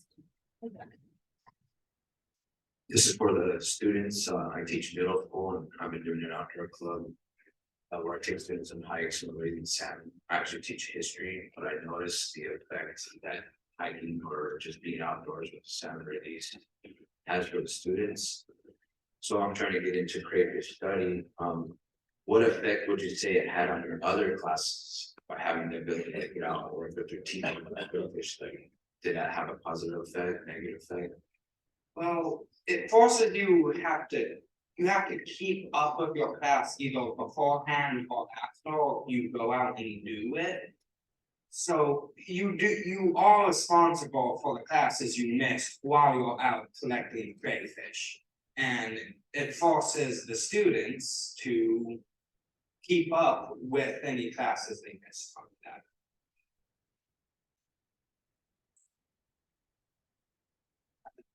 Got on to what you said. It does kind of take a toll if you are not aware of what's going on in your other classes. So for me, I might do it the night before or 2 days ahead of time. That way I'm somewhat caught up by the time we come back Tuesday, those classes. And but yeah, it's just more of how you manage what you're doing in your time.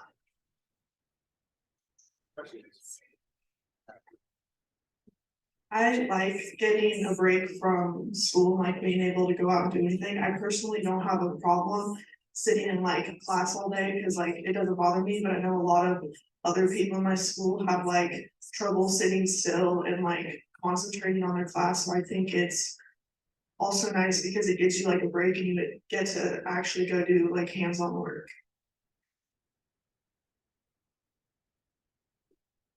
Any other questions for Jamie as well as we wrap up here? One here, I'm interested, if you folks do the same thing for many weeks, the same routine, do you find at the beginning of the year, everything seems kind of overwhelming or confusing?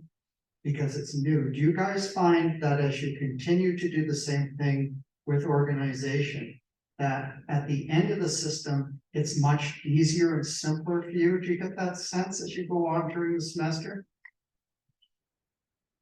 Yes, very much. So when we all started doing this, we have these what would you call them, like fill out forms? Yeah, well, you have to like put in where you're at, the latitude and longitude, what kind of crayfish you got, what's the water like, what's the area?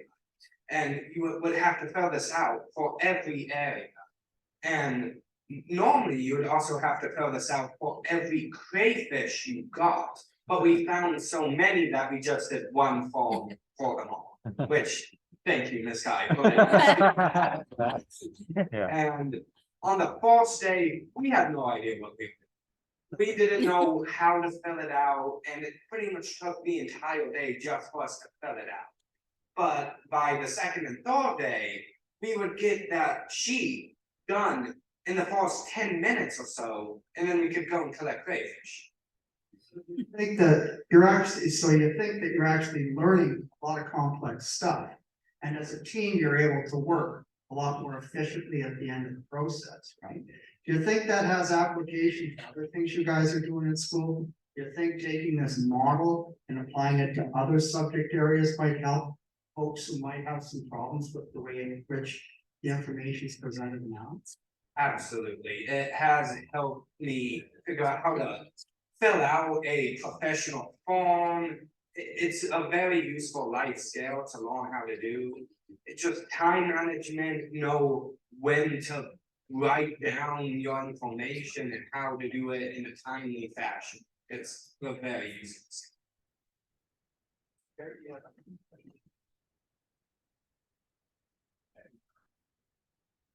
Right, my question are for the teachers. I find that there are quite a few teachers, well, the teachers that I've gotten to work with are kind of the low hanging fruit teachers who like to be outside and they feel comfortable taking their youth outside, but there's a whole lot of teachers who don't. And I'm curious if you have advice or any ideas for how to support those teachers, and maybe even considering like pre-service teachers, you know, how to support teachers to get more kids learning outside, whether it's crayfish or another topic. So it would be interesting to hear your ideas. And Jamie too. Yeah, I'll pass this off to Jamie and then I'll maybe add to what she has to say. Would you repeat the question? Sorry. So the question is, how to support teachers who don't feel comfortable getting youth outside, getting them out, more teachers getting more students outside. Well, as you know, in my experience, for instance, with my environmental science classes, which I have fewer numbers now and I have more forestry, there's another teacher who has picked that up. And, you know, it is that collaboration piece. We're doing professional learning communities in our schools now, which I don't know how many people in here are familiar with that, but the idea is that you are really coordinating with somebody else on curriculum. And so that's beneficial in helping that teacher. I think for me, it's a little bit easier in encouraging others because it's like you kind of do feel a little foolish initially, like how do I do this? How do I get kids out and make it purposeful and that you learn something and you grow and you gain this huge benefit. So really relying on your own shared experience with them and encouraging them, and then always giving ideas. I find that teachers do much better when you give them something that they can immediately go back and apply, right? So that's part of what makes the crayfish study so amazing, because you show up, you learn this thing, and you take back and you can apply it.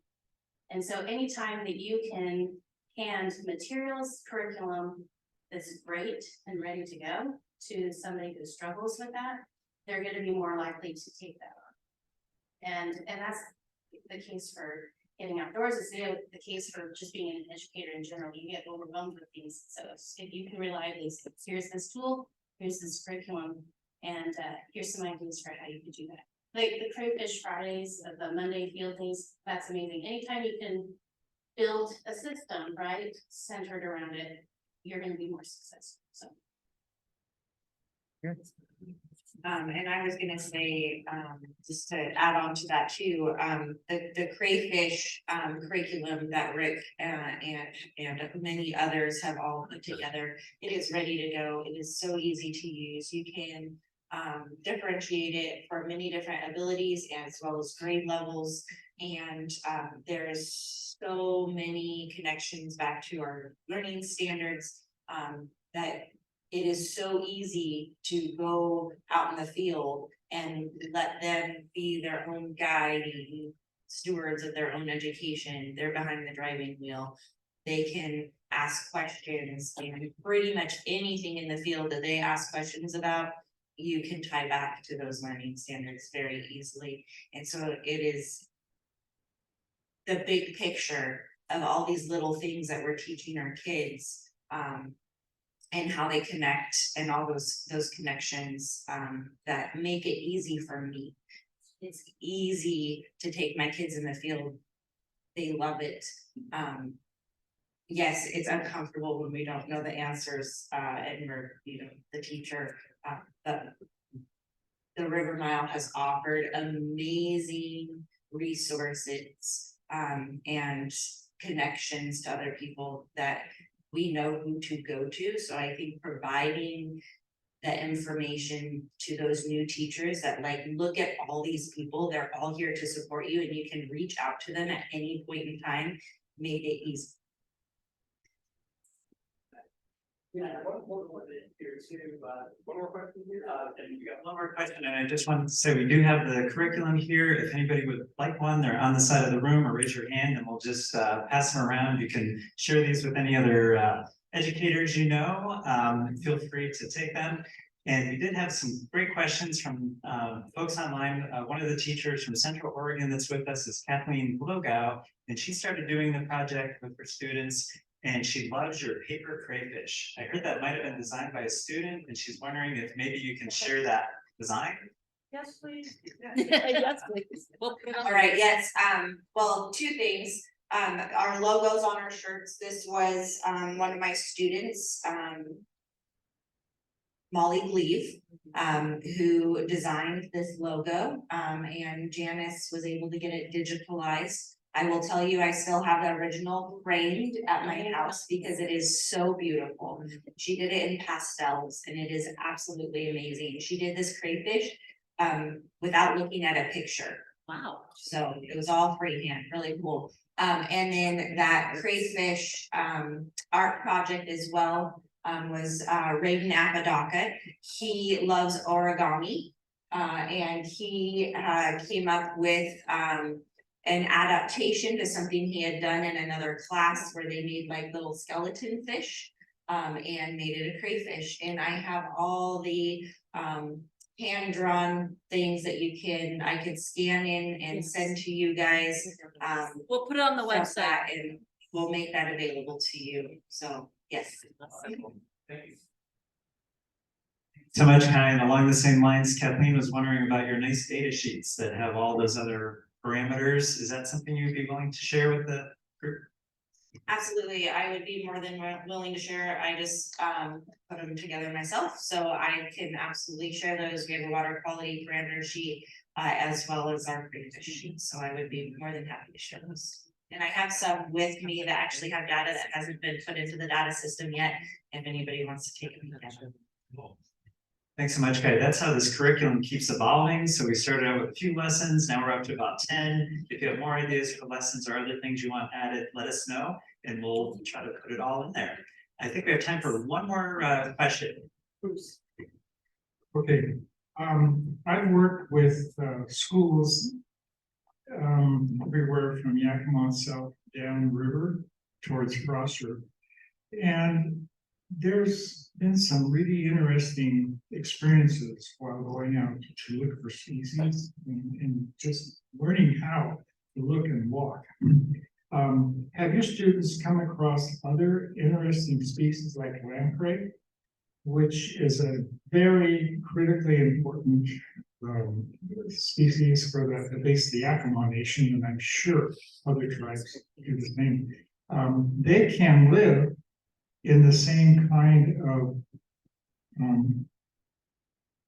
material, mud and gravels in the same streams, and I've learned how to be aware of that as I learned how to look.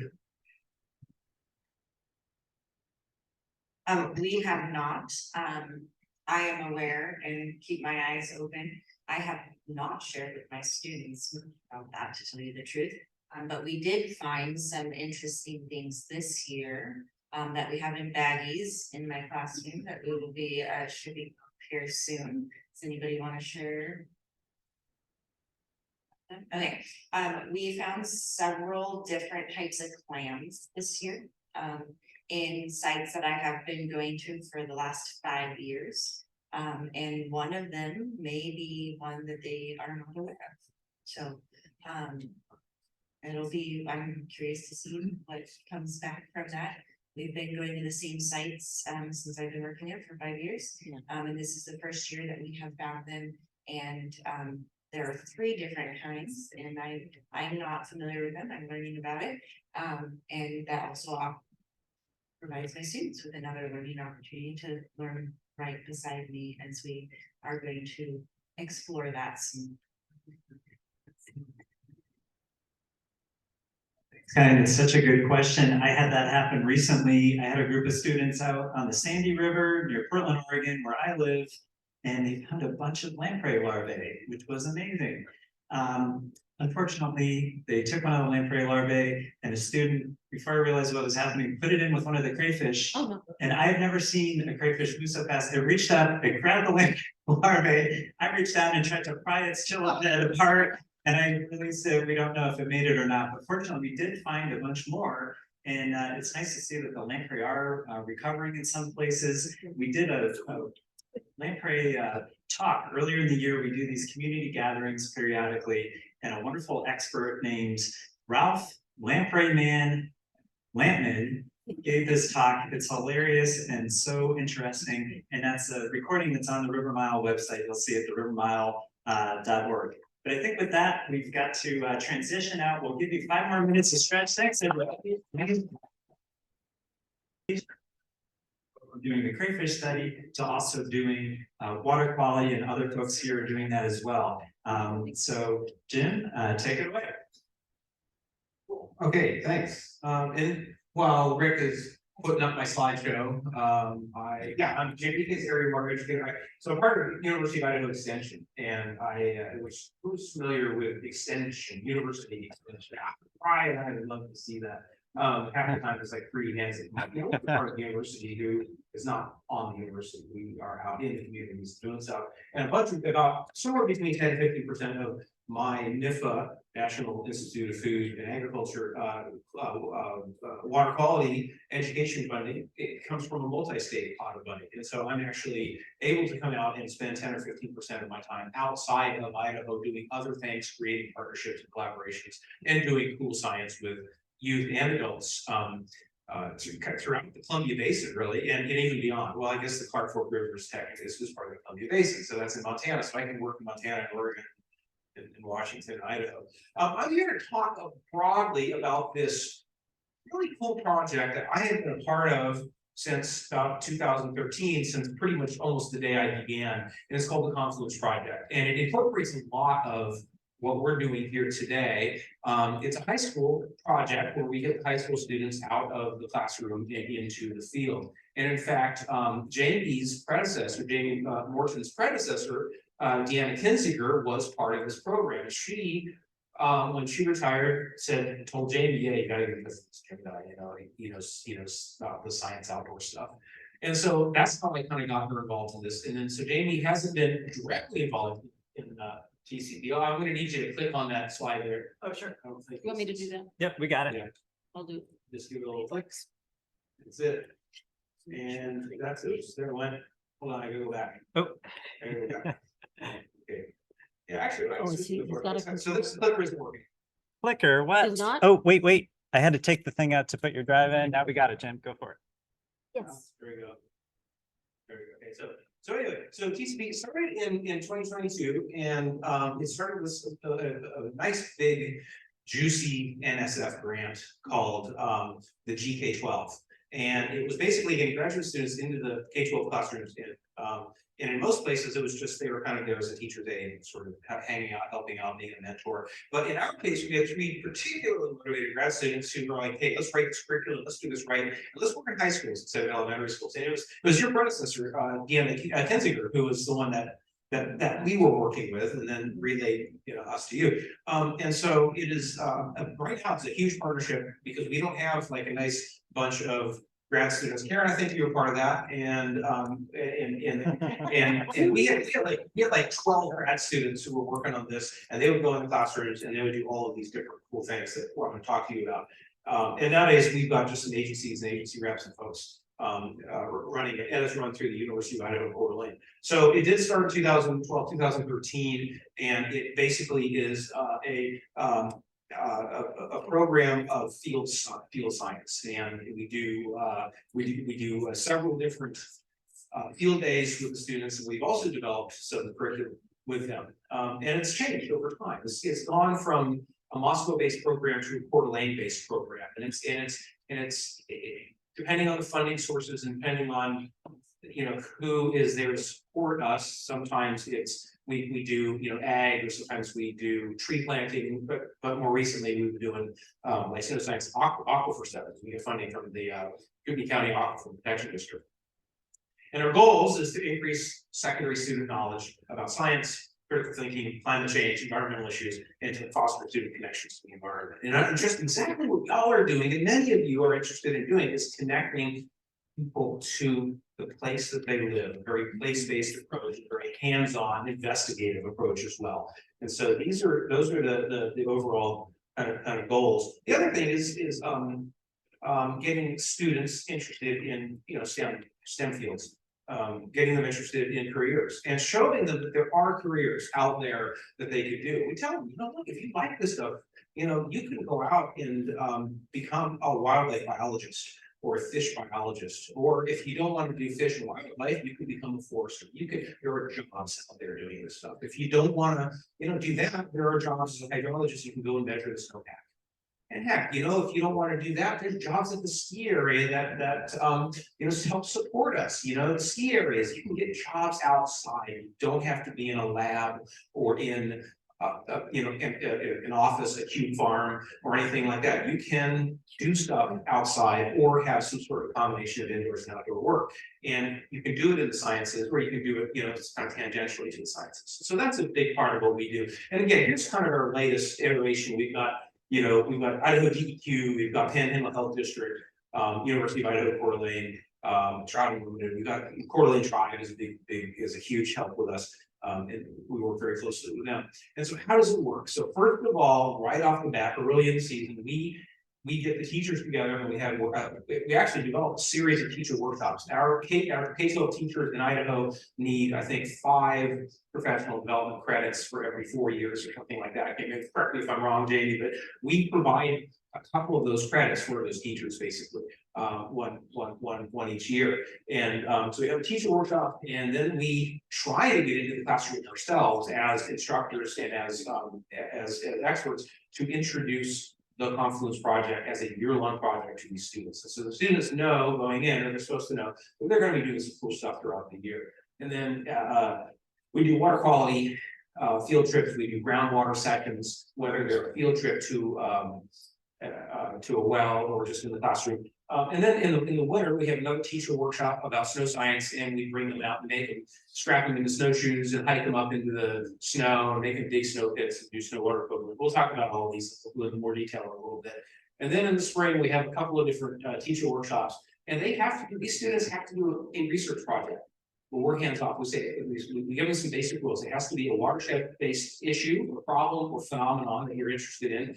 And we want you to research that, do a literature synthesis, and then propose a solution based on the literature synthesis and data you've collected. We actually have them collect data, whether that's going out and redoing some water quality data, or interview data with experts in the field, or things like that. So they have to collect secondary and primary data, and then put that all together into a poster presentation. And we just had a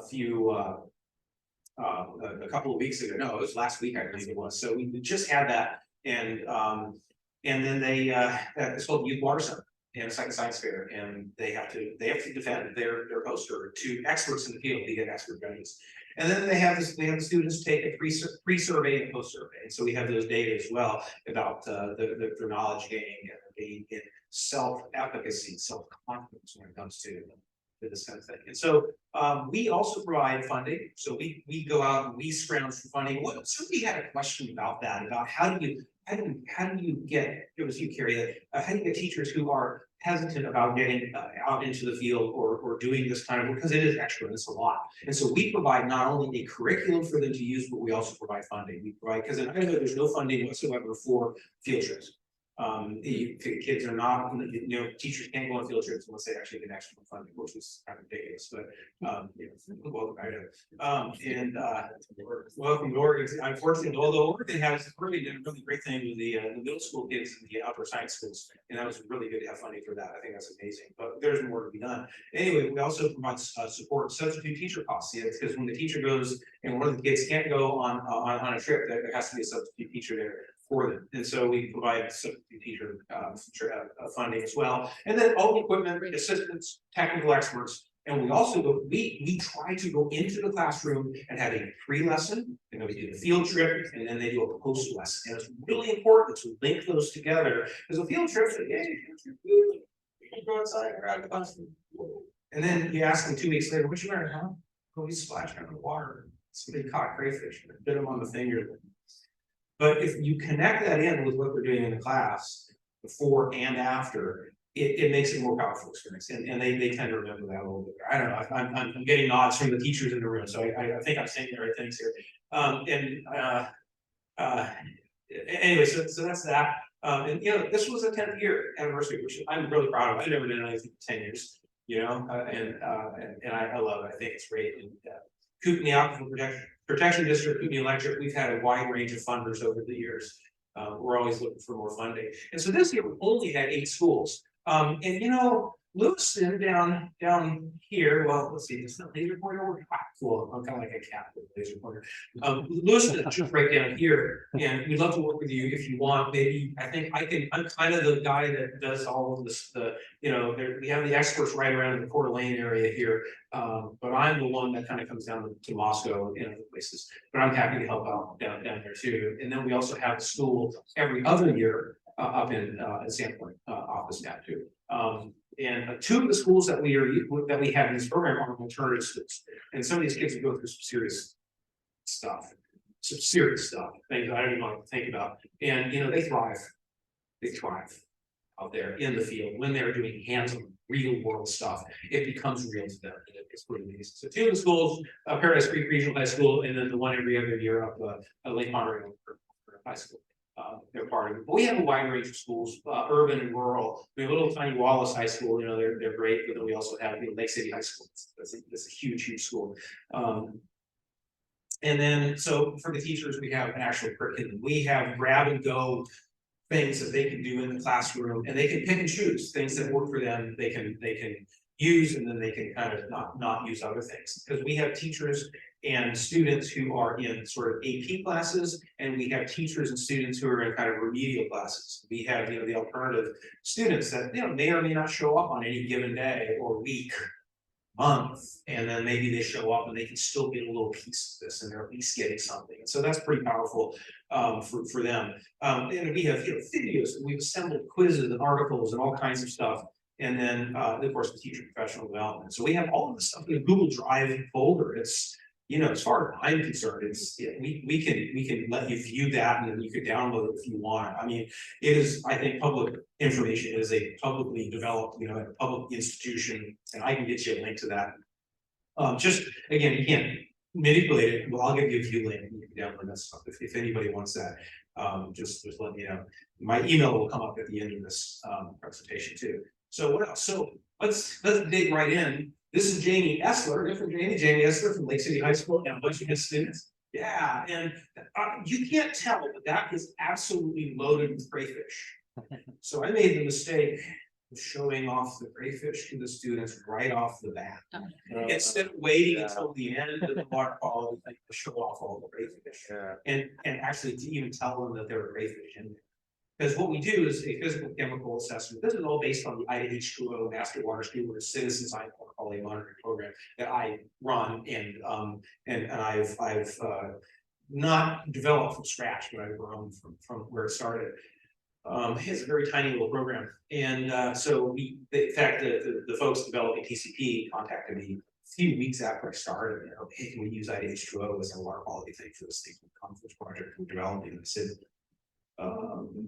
Yes, sure, because I didn't know what I was allowed to do, and not allowed to do, as a brand new early career green as a twig extension faculty. And so, but I'm glad I did it, I said yes, because they're still using the IDA screw gas water steward stuff, so it fits right in with all the other stuff that I do.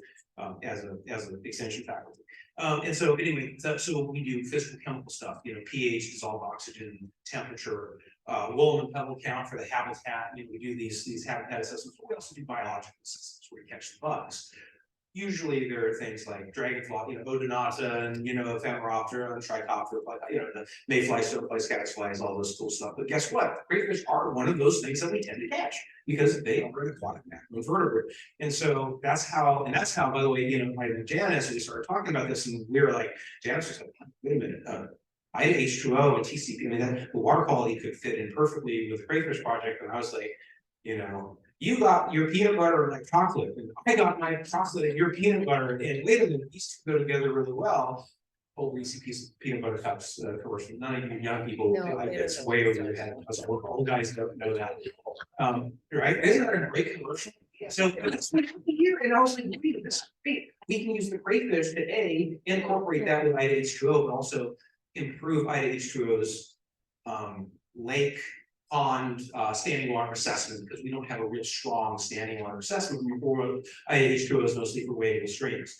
Anyway, getting back to this, it was like I should not have shown off all the crayfish. The kids are distracted and greatly, but they still did their thing, and then we got to hang out and do more crayfish. So we do all those water quality parameters, and as you can see, some of the high school kids really get, believe it or not, really get excited about crayfish. And we just go into nets. We use kick nets, V nets, and we're seine nets. So we don't, or kids just dive in there and start flapping. Sometimes they get a little bit more into the water than other times. Anyway, we have a great time. We learn a lot.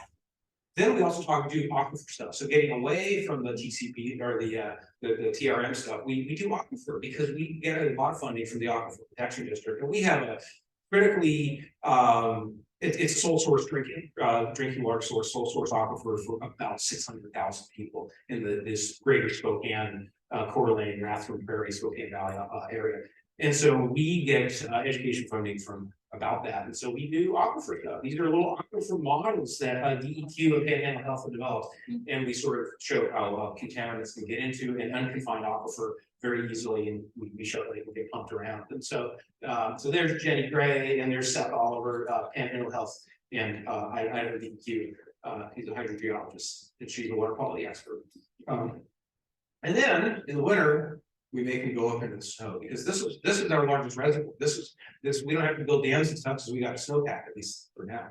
And so we teach them this is a reservoir of water. And look at all of this water that's up here, dig all the way down to the dirt. And some years are maybe only as deep as that. It's only shoulder height. But other years, we're talking like 8, 9 feet. Some of these youths are really little and towering up over their head, and it's really powerful for them to see just how much snow there is up there. And then we measure snow water profile. And learn a lot about that, and get them on. Some of them have never been on snowshoes. Some of them have never been to a ski area. Some of them have never even thought about this, and snow is just something to shovel off the sidewalk. So we show them this and how important that is. And then the Youth Water Summit. And notice this year, I was literally working on this presentation here, sitting at the table eating breakfast. But this was it was a crayfish project of some sort. And I can't remember exactly what they were doing. They were looking at crayfish in one of their lakes. So that was really cool. So we still have, so crayfish are still along the lines of some of these students, which is great. And so, we do need, if anybody wants to come up to Idaho in May, come and be a judge. We'd love to have you come join us. Are they learning anything? Are we doing any good? Well, we ask them. We let them tell us. We have a pre-survey and post-survey, and scientific subjects make sense to me. You can see the bulk of the curve is kind of here, maybe around 5, and they start making more sense by the end of the year. Okay, so and again, this is self-reported, so take this with a little bit of grain of salt, but I think this is telling that that they are more confident in what they're doing because they're doing these hands-on things and getting the type of training we were given. I know a lot about water resources. I don't know, 4, 5, 6 somewhere in there versus 8 or 9 post PCP. Changes in snowpack impact my life. So this kind of gets some of that climate stuff we're trying to get across. And so, you know, you can see that they're really much more aware that the snowpack is a big deal because that's what feeds our rivers in the summertime. I am confident designing scientific experiments and research projects. Well, they should be more confident because this is taken right after the Youth Water Summit, right after they've done it, and probably had some success. And, you know, having judges say, wow, that's kind of an interesting project. Maybe you could have done this differently or that differently, but this is really cool. I'm glad you're doing it. They get a lot of that. Our judges are generally, we train the judges, make sure they understand the rubric, and also to understand that, hey, these are not graduate students, okay? You can't hammer them at like a dissertation defense. They're high school students, okay, they're learning your craft in a very early stage, and we're, you know, you got to give them some constructive criticism for sure, and also show them, you know, what they, I think that's really important. So look at that, they are more confident in what they're doing. And here just some great, you know, so we cherry pick, of course, some of the best comments from high school students, you know, water quality trip, my favorite, you know, snow science, because of the interesting groundwater, because it taught me a lot, the water summit, we got a lot of experience. And, you know, we just say, find your thing, find the thing that's interesting to you, you're the one that's got to spend the next two or 3 months, you know, doing this project. So find something that's interesting to you that you want to give them, give the students the agency to pick a project. That's pretty cool. And then this is just kind of what it costs, and actually it costs a little more than that. We get a lot of funding because there's a lot of in kind, because like they don't have to pay me. I just get it, you know, somebody else pays me, somebody else pays one of our instructors. So we used to have a couple, you know, what was that NSF grant? It was $200,000-300,000 a year, because we could pay a whole bunch of grad students. It was probably more than that, it might have been. Yeah, they're. Yeah, we had 80 one year, we had 80, I think we had three or 4 years that we had like 8 to 10 grad students. Yeah, just like Post Falls High School group, we had 67 pairs of snowshoes out on Mount Spokane. Oh, yeah, that's right. And it worked, the neighbor 80 of snow, so it worked. Yeah. It was awesome. And I have an educational video about those snow science trips. I can send that link too if anybody wants to see it. Aaron is one of the instructors on that. And we've done pits and we actually show the students all the different protocols and stuff on that. So we actually have them pre-prepared before they go on the snow science. Because I did all the video. Yeah, and it's still there. It's still up. In fact, I've done more work on it. Anyway, you can see that we have costs and we have to go grow for funding all the time. We're out there a lot looking for, you know, even $1,000 or $2,000 goes a really long way. We had this STEM Action Center would give us some funding, and it was, I think, $2,500. That was a long way to finishing out this year and enabling us to repair some snowshoes, buy some new snowshoes, and repurchase a bunch of water quality equipment, stuff like that we otherwise wouldn't be able to do. And that's it. I mean, I'm this guy here. I work with Sharon Bosley. She's the coordinator for the Community Water Resources Center at the UI Coeur d'Alene Center, and there's my phone number is the 1287. And so I'm absolutely happy to take questions now. Although maybe we should we take questions now, or should we get Kim? A question or two. I think it's okay to do a question or two, and we'll email everyone who registered for the conference Jim's contact info. And Jim, maybe if you don't mind sharing the link to that Google Drive folder, I'll just send it to everybody if they want to tap into these resources. It's such an inspiring program that's really having a big impact. Let's take some questions. Yeah, great. I'll Kim's doing her thing. I'll listen to Kim's presentation. I'll multitask and yeah, go ahead. So I wanted to add, from my experience in the program, because we have a lot of educators in the room, there are really neat things that you can blend in. So at the time in Idaho, we were not allowed to talk about climate change. It was forbidden from Boise. And the curriculum has maps, climate change maps. And so when I was in the classroom with these kids, I said, so why 30 years? I totally ignored the maps. And I did a code switch, why 30 years? And I drew a very rudimentary scatter plot on the chalkboard, where I had 10 points, and then I had 15 points, and I had 30 points. And I showed how that makes a trend that's ultimately a statistically significant trend.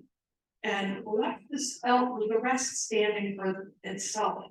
And the students totally bought in, and we were able to have basically climate change in there without ever saying the word.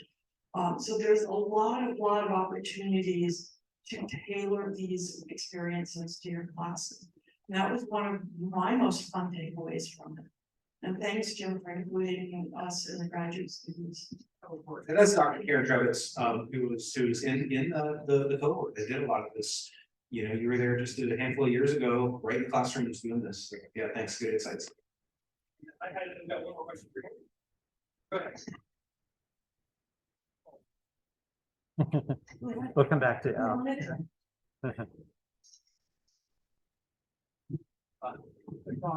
Okay. I like the way that you have gotten high school students out into the field because it gets them to think about where their future might be. Not that they know what their career is, but that they're starting to get experiences. Now, I was very surprised when I worked with some 4th and 5th graders doing my Sand in the Classroom project in Yakima. And prior to just before COVID locked up all the schools and everything, we took from one of the Yakima schools a trip to the Priest Rapids hatchery. And it was a pleasant day, many technical things, but I saw some and heard some of the 5th graders saying with emotion, I know what I'm going to be. And that's a private goal that I have. If I can inspire 4th and 5th grade students to be thinking about that kind of vision, that is a great success. Do you have a way to reach the 5th graders in your program? Yes. So last week, I spent 4 or 5 days teaching to 5th graders about water quality. 2 of those days at Monterey Water Festival. We do a lot of water festivals night out. And so I taught to, 500 of them at Farm to Table event, and I do water cycle stuff there, Project Wet activities. So I taught over 2 days about 500 students, and then the next 2 days, Thursday and Friday, at the Monterey Water Festival, too, a couple hundred students that go through, and we do aquatic macroinvertebrates. Yesterday, I was in Sagal, Idaho, near Sandpoint, teaching 3rd graders about bugs, metamorphosis, water quality, aquatic macroinvertebrates. Today, I was supposed to be there, except I sent my intern because I knew I was going to be here. Tomorrow, I'm going to be there teaching 3rd graders about aquatic macroinvertebrates. We do a lot of this at the end of the school year, once all of the tests are done, once everything is done, all the teachers are done being in the classroom, all the students are done being in the classroom. So we bust them out and we do water state festivals. And we get them. And so 3rd and 5th grade, great. Oh, those are great ages. Those kids yesterday, and I'm sure right now, as we speak, there are 3rd graders digging into tubs of aquatic macroinvertebrates that we've caught out of Rathrum Creek and one of the ponds up the Pack River drainage. And looking at the difference between the pollution sensitive, pollution intolerant macroinvertebrates and the pollution tolerant macroinvertebrates you find in the pond. So yeah, I try to reach to all ages, and like 5th, you're right, 5th grade is probably my favorite age. Nice. Let's do one last question here, and then we're going to turn it over to Kim Holzer. Looking at the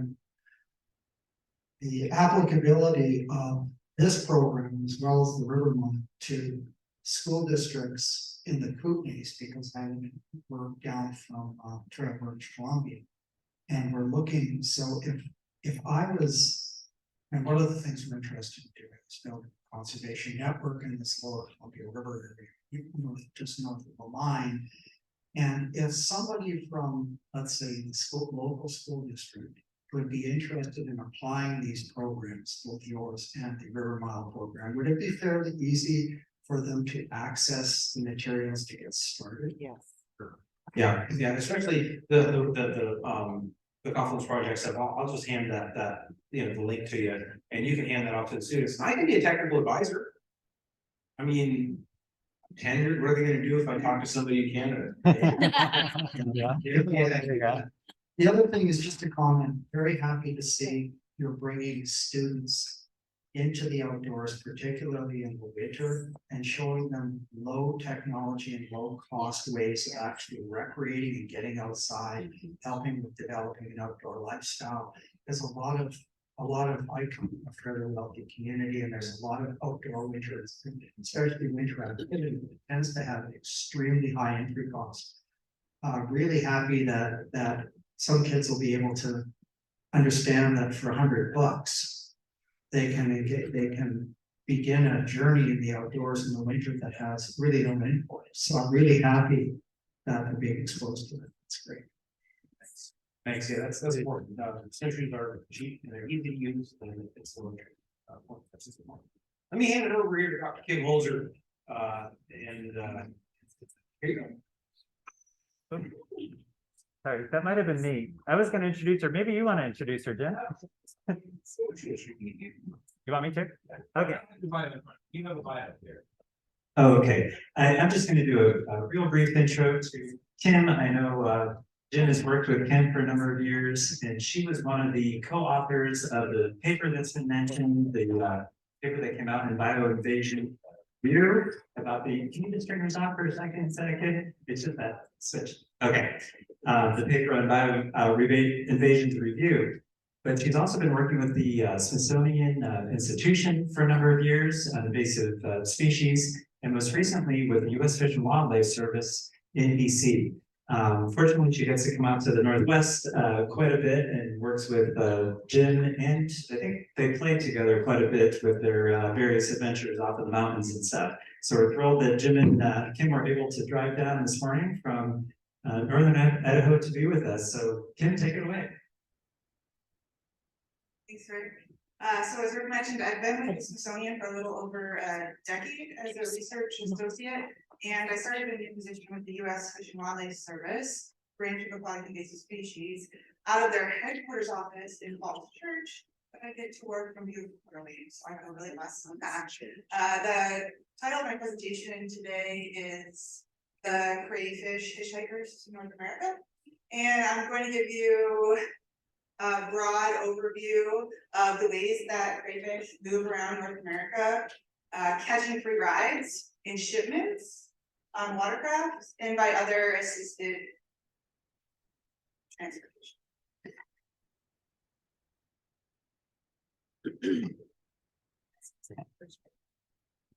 So, how do crayfish move to new locations? As this photo suggests, one way that crayfish have historically moved to new water bodies is through live bait that were discarded at the fishing site. Many states now have regulations in place that prohibit the use of live bait or the sale of live bait, which has curtailed that vector. Crayfish can be the focal or the target item of trade, such as live bait or crawfish coils or aquarium pets, but they can also be stowaways in shipments of other commodities. They can be stowaways in ballast water and standing water in vessels that are being towed across the US. The photos that I have here are both from Idaho. On the left, we have a white river crayfish that arrived in feeder goldfish shipment to a Lewiston pet store. And on the right, we have an aquarium duck that is quite explicit. A photo that my friend took that she just stumbled upon near a community pond in Moscow. And there's no telling what plants or animals may have been released with that ocean.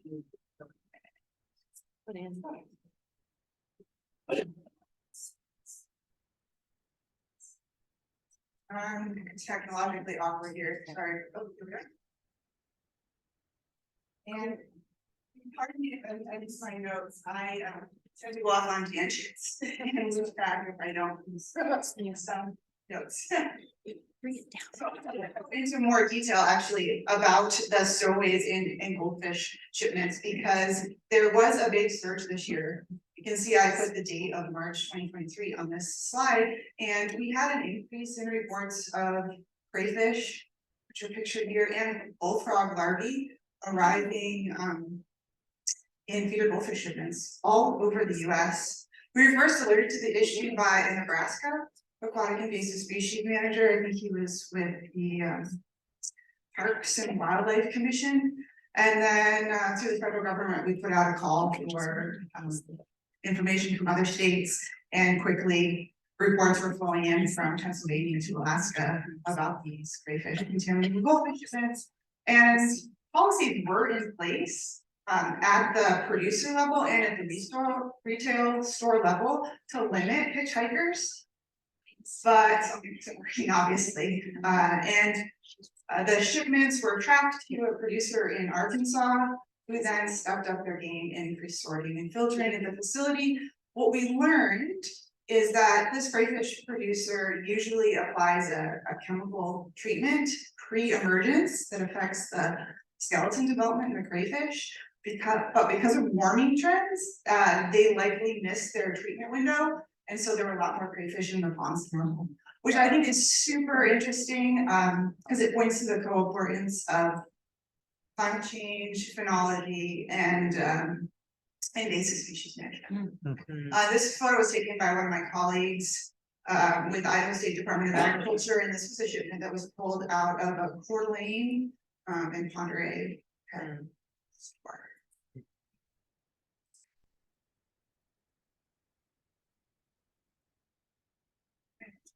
There you go. I love this photo. I'm also a photographer, so you might notice lots of eye-catching photos along the way. But I like this photo because it points to the true essence of the crayfish hitchhiker. This crayfish was found in the chine of a pontoon boat. It was headed from Washington and destined to Idaho. Now you can tell from this photo that the specimen is dried. It's not viable. But there are other niche areas on the boats, especially live wells or other places that hold standing water that are likely space that crayfish can enjoy. So why does it really matter if we move crayfish to new locations? Everybody loves crayfish. I've heard that before. Someone said that on Karen. So why would care? They're indigenous to every continent except for Antarctica. But there are some nuances. What really matters is their native distribution in relation to where they're being introduced and their impacts on the recipient system. We also have to think about the parasites and the pathogens that they may be carrying. So I'm going to do a little bit of defining the terms just so that we're all on the same page, and it does help put this into context. So usually a native species is considered one that is naturally occurring in that area. Then we have this other category of native transplant, which can be kind of confusing. They're typically not native or naturally occurring in that area, but they may have dispersed outside their native range. Then the government uses yet another category of non-native or exotic, and that doesn't occur in the area naturally, but with some assistance potentially spread. And then invasive. This is an animal that is non-native, but also causes some kind of demonstrable harm. But what's interesting is it actually has some geopolitical elements too, because it depends on how the jurisdiction defines harm. And it also depends on whether or not the agency that is managing that space predicts that the harm that the animal is going to cause is more than the harm that it's going to cost to control it. And then lastly, I have the term injurious, and I'm an injurious wildlife listing biologist, so I need to put this up on the slide. But this is usually an invasive species that is prohibited from import into the US because of the harm that it will cause. It is not necessarily invasive, but I just wanted to throw that out there.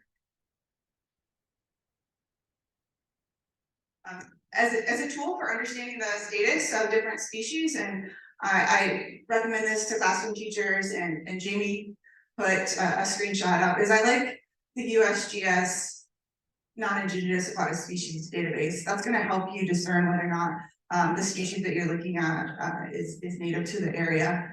You also have an opportunity to submit new records and add to the database, and that database is typically vetted by taxonomic experts, and you can receive alerts for new taxa, or you can specify your alert to this geographic range.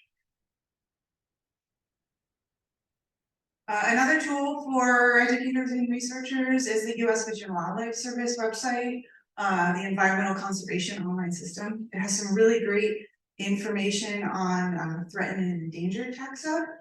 You can sort by taxa, it's gonna have their habitat assessments, and then you can see up and coming proposed and candidate species on this site.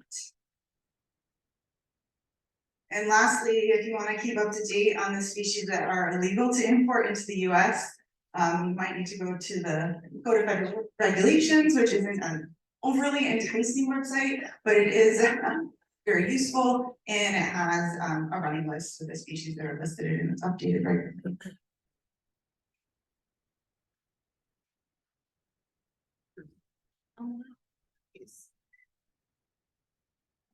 So in this continuum from native to injurious or invasive, the animals, in this case crayfish, have different life history characters. Also, often with the endangered and threatened species, you think of them as particularly vulnerable or sensitive to habitat quality, or they're potentially in an area where their habitat is being disturbed. And that is actually the case with the national crayfish. And I was particularly excited, this is kind of hot off the press, this is the new set of stamps to commemorate the 50th anniversary of the Endangered Species Act and the crayfish native. So, and this species I was listed in 1986, and the big driver was the loss of habitat quality. I love using this photo, and sometimes they just use this photo and then make the narrative work because it's just gorgeous. This is a photo from a professional photographer up in North Idaho, and it's the river otter. He has a series from this particular shoot, feeding on the native signal crayfish. And the native crayfish, ideally in their range, are providing important protein and food web functions. Though it's worth pointing out that outside the range, they can be really harmful. And Eric mentioned this with the signal crayfish. It's sometimes called the American crayfish in Europe and Japan, and that's not a compliment because it causes a lot of harm, and it is a carrier of crayfish plague. Good segue. And here are some photos from an invasion of the northern or virile crayfish in Idaho, or the Twin Falls area. And outside their native range, they do a lot of burrowing and habitat destruction. And in this case, they're often cited by the farmers as adding maintenance costs to their routine. And all those holes in the drainage ditch are the burrows, and then the massive pile of crayfish is just an indication of the density that they can occur in. And after a cold snap, they all kind of piled up. And here's the one and only injurious crayfish. It's the only one that's listed as prohibited into the US. So with some risky valves, we're hoping to change that statistic. And it is a nasty one. It is a very aggressive and very tolerant species. I have a quote from an aquarium hobbyist website. It says something to the effect of, "This is the very hardiest. You don't need to." Oops, what happened? What's going on here? Sorry, keep going. You don't need to look after it. You don't need to change the water. You can basically neglect it. And that is one of the characters of invasive crayfish. And it's one of the characteristics that make for a good hitchhiker because they become quite popular. Because you can neglect them and they still survive. They're excellent classroom specimens. Jamie alluded to these FOSS kits that usually pack together some of the most resilient lab rats out there so that they can endure some handling and abuse. I pulled this screenshot from a biological supply company a couple days ago, and the small print, you don't need to read it, but it has some restrictions about states where the red swamp crayfish is allowed, and it's worth pointing out that it's not current, and it's not malicious that it's not current, but there's a potential for them to move to states where they're prohibited. Which brings me to this question. So what are some of the challenges to limiting and responding to new crayfish introductions? One of the big ones is actually regulatory challenges. I sit on a lot of work groups in the federal government and this keeps on coming up. Like the patchwork of regulations and the inconsistencies between states make it really hard for vendors to know if the species is actually prohibited for sale in the state. And then there's other nuances, like it's prohibited if it can survive the winter. Like, what does that mean? But I do like this website. It's Aquatic Invaders in the Marketplace, and it has a list of your state contacts for aquatic invasive species, and it has a list of state regs, with the caveat that it's not necessarily up to date, but it's a good starting point, because sometimes you don't even know which agency houses the regs. So this is pretty cool. And what's maybe cooler about it, and I'm learning, and this is just coming out in some of our work groups, is they're talking about using artificial intelligence, in particular optical character recognition, to extract the changes in the personnel and the regulations, so something like this can be up to date. Another challenge, and I think this is no surprise to you all, because you mentioned it can be really hard to ID the crayfish, is so a species may be prohibited, but then you're not able to confirm the ID. And I've been part of an inspection team that was supposed to do a stop sale, and there were juvenile crayfish, and we weren't confident enough about the ID to actually execute the stop sale. I like to point people to the iNaturalist website because I think it has some brilliant tips about taking photos of the distinguishing characters, or I send them to Eric. Or other, but it shouldn't be as daunting if you just step back and know what the distinguishing characters are. And then what are some opportunities for limiting and responding to new crayfish introductions? This photo here is from a Ponderay pet store. I needed some outreach with them, and they just weren't really sure if they had something that was prohibited. So a diplomatic way to put that was no sale under observation, right? Versus putting something more alarming there for their customers. So one answer is outreach. There's a question from the audience, it might have been Carrie, about how do you get the message about not spreading crayfish that are non-native? Sure, just the awareness on its own is huge. I've worked with some administrators in state government where they've said they're all over the place, mud bugs, and they just think of them as this one species, this one taxa. But what's really cool with the campaign, like Don't Let It Loose, is that it is an umbrella campaign, and you don't need to ID the species, and you don't need to know the state regs. It's just advocating for good pet ownership and husbandry. So that is one opportunity. And the second one that I'd like to highlight is just the coordination piece. And you've all talked about that, the value of your networks. This is pretty hot off the press. They haven't done a lot of media releases on the product, but the Department of Interior is releasing an early detection rapid response framework, which is a tool for managers and be for teachers too. It's a story map that helps you prioritize how to do your surveillance and how to respond to a new invasive species. And it doesn't have to be new to the US or new to your state, it can be new to your space or a small region. But what's really even better about this is there is a mechanism for funding, and that is not quite out there yet, but basically if you have a new project, a new invasion, and you want to work collectively or cooperatively with a group, there is going to be a funding mechanism. And one of the candidates projects for this, once it's released, is Asian pond mussel, which has invaded a system in New Jersey. So keep an eye out for that in the news. But other networks that you might tap into are any cooperative invasive species management areas, bioblitzes, and of course a plug for the River Mile. And this is your network here, and extended network. And I think my timing is pretty good because the lunch is rolling in, and so I'll take any questions with that. I've got one. Yeah, thanks. I've got one.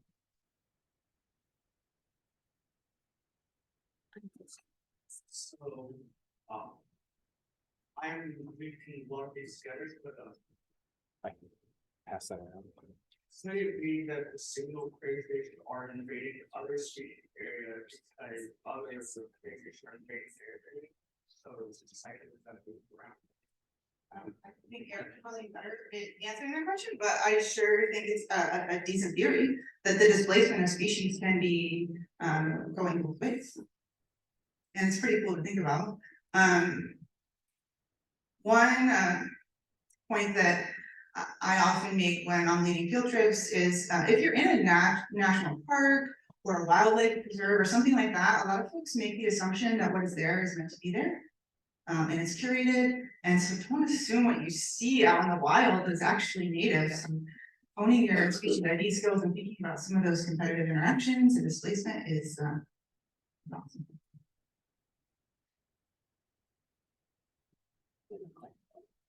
So, I can order 10 pounds of red swamp crayfish from Louisiana, Crayfish Co. And I know that in the past I had to get an invasive import permit. You don't have to, and I know. So, do you think that, and maybe this is more of a policy question, but like those loosening of restrictions is going to lead to higher invasion rates, at least in the Pacific Northwest, and I mean, it doesn't just stop at Louisiana red swamp crayfish. Southeast is the biodiversity hotspot, so do you have any like thoughts on how to, I guess, curtail some of those potential hitchhiking points? I have lots of points on that actually. Because I worked for that agency that you're talking about that used to issue the permits, and it was kind of a workload reduction to not require them anymore. And happened during COVID, and then they kind of carried it through, but it didn't mean that they were permitted. It just meant they weren't tracked the same way. And there was still the same expectation that they wouldn't be released into the environment, but you used to sign a permit that said you guaranteed on your honor that you weren't going to release them. Some of the regulations are hard to enforce. And then we talk about some states have these incredibly strict regulations, like everything is prohibited. You need a permit for everything. But then we say if everything is a priority, then nothing is a priority. So a prohibition on its own may not be effective if you don't have follow through. So the best thing, I go back to the outreach, and making sure that students are aware of the consequences of invasive species more broadly, and using the crayfish as a model is, I don't know if that answers your question, but it's super challenging. I get so frustrated by the regulations, and then they're like, you look at them and it says prohibited. If they can survive the winter, I give that example already. Or prohibited except if you have this blanket permit to like import anything you want, as in the case of, say, a current shop. It's just so hard to decipher. It's how I can go on forever. Yeah. Dennis has a question here. All right, can you hear me okay? Yes.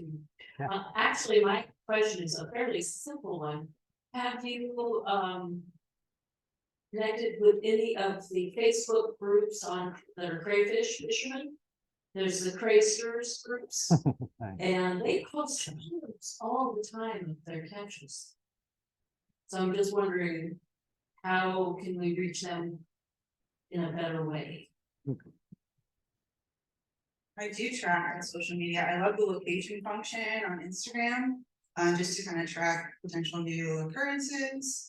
But yeah, it's important not to approach some of these groups in an antagonistic or regulatory way, but like empower them to do the right thing through understanding the consequences of potential invasive species and native species. But Idaho was kind of iconic, right? They designed some of their proprietary crayfish traps, and there's a big crayfish community in the Twin Falls area, and a lot of times they're harvesting the northern or the Bureau. But I don't know, invite them to some of the outreach events, look to them for guidance and empower them to be teachers as well, to learn from them instead of talking to them or at them.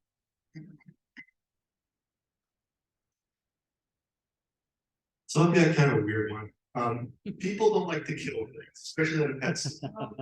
So when you get a pet store that has crayfish and bullfrogs that come in, do you have any outreach to like tell them, no, really the compassionate thing is to get rid of these instead of letting them get loose? Or like, how do you keep them from selling them on accident or just not follow you? Or one where you couldn't quarantine them, getting to do quote unquote the right thing? This is such a super question, actually, because it came up in another, like, in the federal government, you're in meetings all the time, work groups all the time, it seems. But we had a bunch of veterinarians, and I was like, what protocol do we use for humane euthanasia of some of these hitchhikers, for instance? There really was no consensus. There are some state agencies that will euthanize pretty much anything. Like the Idaho State Department of Agriculture is actually pretty brilliant. If you call them, they will take care of that for you. But one of the situations that we came across in our big feeder fish, goldfish contamination was that once they arrived to the state, they were prohibited, and you were prohibited to transport them. Because the protocol that was in place was meant to send the contaminated items back to the producer at their expense, like print out the prepaid return label, but then they would be a violation of their state laws. So it was just this huge conundrum. There isn't a great solution. And yeah, and you get to animals like turtles that are, I think crayfish are charismatic, but they're a little bit more relatable. Then people have a harder time euthanizing them. Yeah. I don't know, does anybody else have any ideas? There was no solution in these work groups, like how to, usually a whole euthanasia, a freezing treatment is recommended.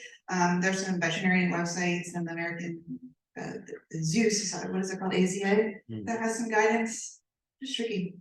And we've been at pet stores where the employees know that they're not allowed to resell or sell the hitchhikers, so they give them away. Because they kind of miss that messaging. That's what the messaging and education is huge. Like I can guarantee I can go to the Lewiston Petco and ask for some snails to feed my fish that were hitchhiking with the plants, and they're so nice and they want to give them to me.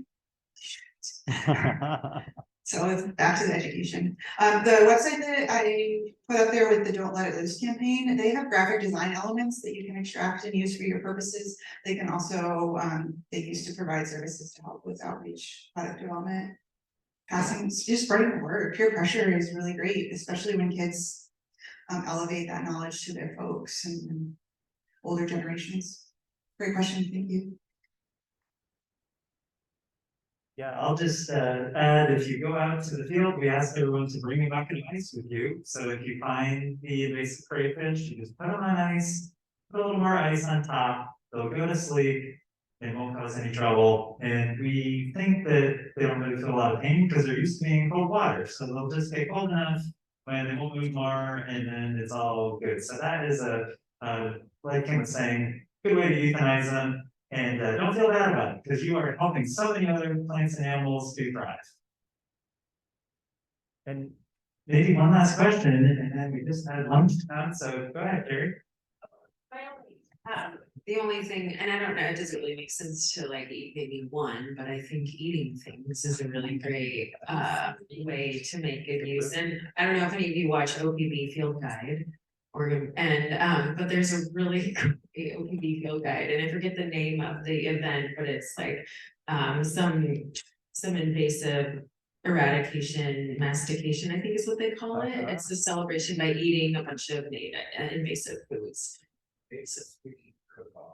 Invasive species cook-up. Yeah, so that's a fun opportunity. It may not make sense in this situation, but maybe in some. It does. You can go to eattheinvaders.com. Eattheinvaders.com.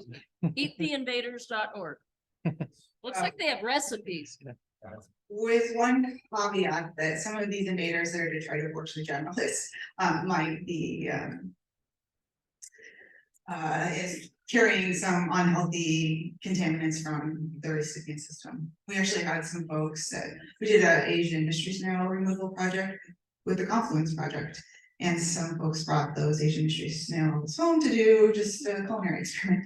And I'm taking some risks there because the pond is kind of sludgy and the water quality was not amazing. I can mention really, just really quick, I was warned by IWDQ, that like the fatty trees of a lot of these creatures, if they're in Lake Coeur d'Alene, places where there's metals and or organics contamination, don't slurp the head. It's full of fatty tissue and bioaccumulates, whereas the muscles, they fine, like the big muscle in the tail there, but if you sort of, which is a lot of people love, I don't do that, I'm from the south, I still don't do that. But a lot of people do, and you can get a huge, like your entire life dose of metals by sort of the head out of that. Wow, I'm really glad you mentioned that, Jen, because some frozen red swamp crayfish. I actually tasted my first crayfish. Totally delicious, by the way. It tasted just like lobster, and the price is right if you find it for free in the creek. But maybe don't slurp the head unless you know about the mercury content and all. And so that's a really great segue to Kate's presentation. He's going to do this afternoon about the crayfish mercury study. And we also had an awesome segue to the work they're doing in Montana with Susie Adams and Stacey Schmidt and Sophie here. They're going to be presenting during lunch about crayfish plague and other exciting things happening in Montana. So yeah, thank you for having me. I'm gonna give an overview of the work we did in Montana, and Susie's gonna dive a little deeper into some of the stuff we discovered along the way, so. Firstly, in Montana, if you're not familiar, we have a lot of the virile crayfish native to the eastern part of the state, we think, in some places, and then invasive in the western part of the state. Historically, our, I guess, data about crayfish has been pretty lacking, short of a study done in the 80s from Andy Sheldon's, which Sue's going to talk about more in a second. But our fisheries biologists, our aquatic invasive species staff, we're sampling for crayfish, but we're kind of more, we saw crayfish when we didn't see crayfish, and that's kind of where it stayed. So the last couple of years, we did a big statewide sampling effort and tried to figure out what was where, along with a whole bunch of other goals and objectives, which we then compounded exponentially with more goals and objectives, which we are currently working on now. So some of the big stuff we were looking into were just like everyone else in this room, like getting interest in crayfish, because if we don't have buy-in from the public, it doesn't really matter anyway, right? So we're also looking at contaminants. So, you know, consumption advisories, things like that. Can people eat them? There's a big growing community in Montana of people harvesting crayfish for personal consumption. There isn't currently any commercial harvest for crayfish in the state. We're also looking at sampling methods and which methods work better than others. Susie and I are definitely have our personal preferences depending on what the weather is like, what the water temperature was like, and what the water quality was like. That's for stories later. So we wanted to look for non-natives. We were really certain we would find rusty crayfish, red swamp crayfish in Montana, just because there's very obviously all of the activities that have been discussed happening in the state, but we didn't find any, so that's bizarre. Doesn't mean they're not there, but we didn't find any, not this time. So we're also looking at the native distributions of the species we do have and how that kind of cross over the continental divide. You know, there could be a lot of movement of those species within the state, and then get a good baseline. So if this works, oh, it works. I don't hear sound, but that's okay on this. We don't need sound on this one. So we looked at a lot of different techniques. My personal favorite is snorkeling. It's always been useful, regardless of temperature or water quality. So there's bias with all these different sampling techniques. Some people are better at all the techniques than others, so it depends on, you know, whether or not you want to get in the water. It depends on whether or not you can see in the water. So there's a lot of different variables affecting how successful you're going to be using this, and a lot of bias too. If you're using traps, you know, are you only going to get large male specimens of one species? So just stuff to consider. The best thing to do is a bunch of stuff. So a very busy map of all of the locations we sampled in the last 2 years where we found crayfish, and if the pointer works, so we have, and it's kind of hard to see, but some calico crayfish in this part of the state. We have our signal crayfish, and so this is the Continental Divide right here. And a lot of virile crayfish pretty much everywhere. And then a lot of non-detects, and then something's going on over here, I'll talk about in a second. If this doesn't have sound, I don't know, Rick, if you can make the sound Yeah, here. it should. Give it a try. Okay. So we did this big outreach campaign that was really successful. We won an award for it. It's called, so on Montana Fish, Wildlife and Parks, we have what we call Fisheries Fridays on all of our social media platforms where we do fisheries related content, and the Cray team was a very successful one. So I have a couple of those episodes to show you. My office unit was sentenced to HR for the fraction of his. These women promptly escaped from a maximum security test job in the Montana underground. Today, still wanted by the government, they survive as scientists support them. If you have a problem, no one else can help, and if you can find them, maybe you can hire.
All right, very cool. There's more. All right. It's easy. What three species have you found in this crayfish study? And how do you tell them apart? So far, we found the zero crayfish, calico crayfish, single crayfish. You look at the area of the got the character thing. See these two curved lines with the space in between, and that's narrow. And either it's really wide. And it's also the zero crayfish and calico crayfish. Zero crayfish doesn't have a box in the fall, but the calico crayfish does right there. Also, the signal crayfish that you have really bright red on the other side.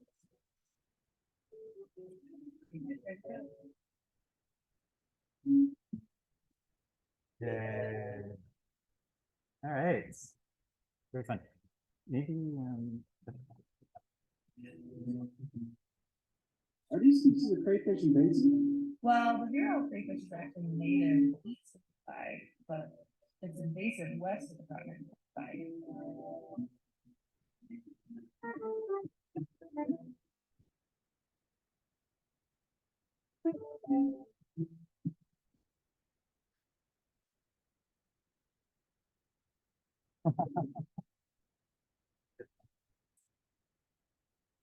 yay, very fun.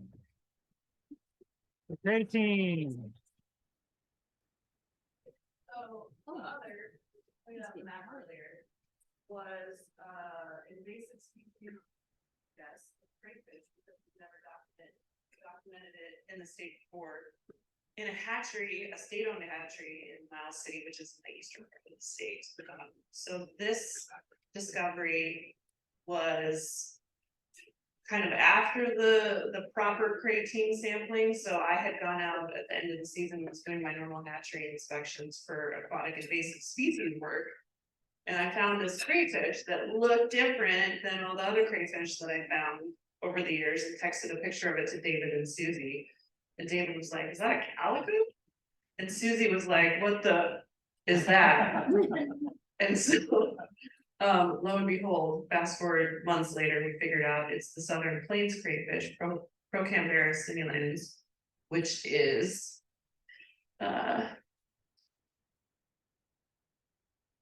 lost my clicker. Native, not to Montana.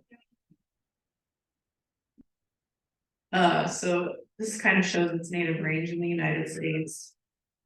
Here, and then this is just a layout of what the hatchery looks like. So this hatchery takes water out of the tongue in the Yellowstone River and pumps it into these two reservoirs. And those two reservoirs currently now are chock full of these crayfish. The good news is, we did a lot of sampling in the river, all of the connected waterways, and didn't find any crayfish in any of those places. And also, the hatchery is doing a ton of work on its infrastructure, so all those ponds they normally use to raise fish have been drained and dried.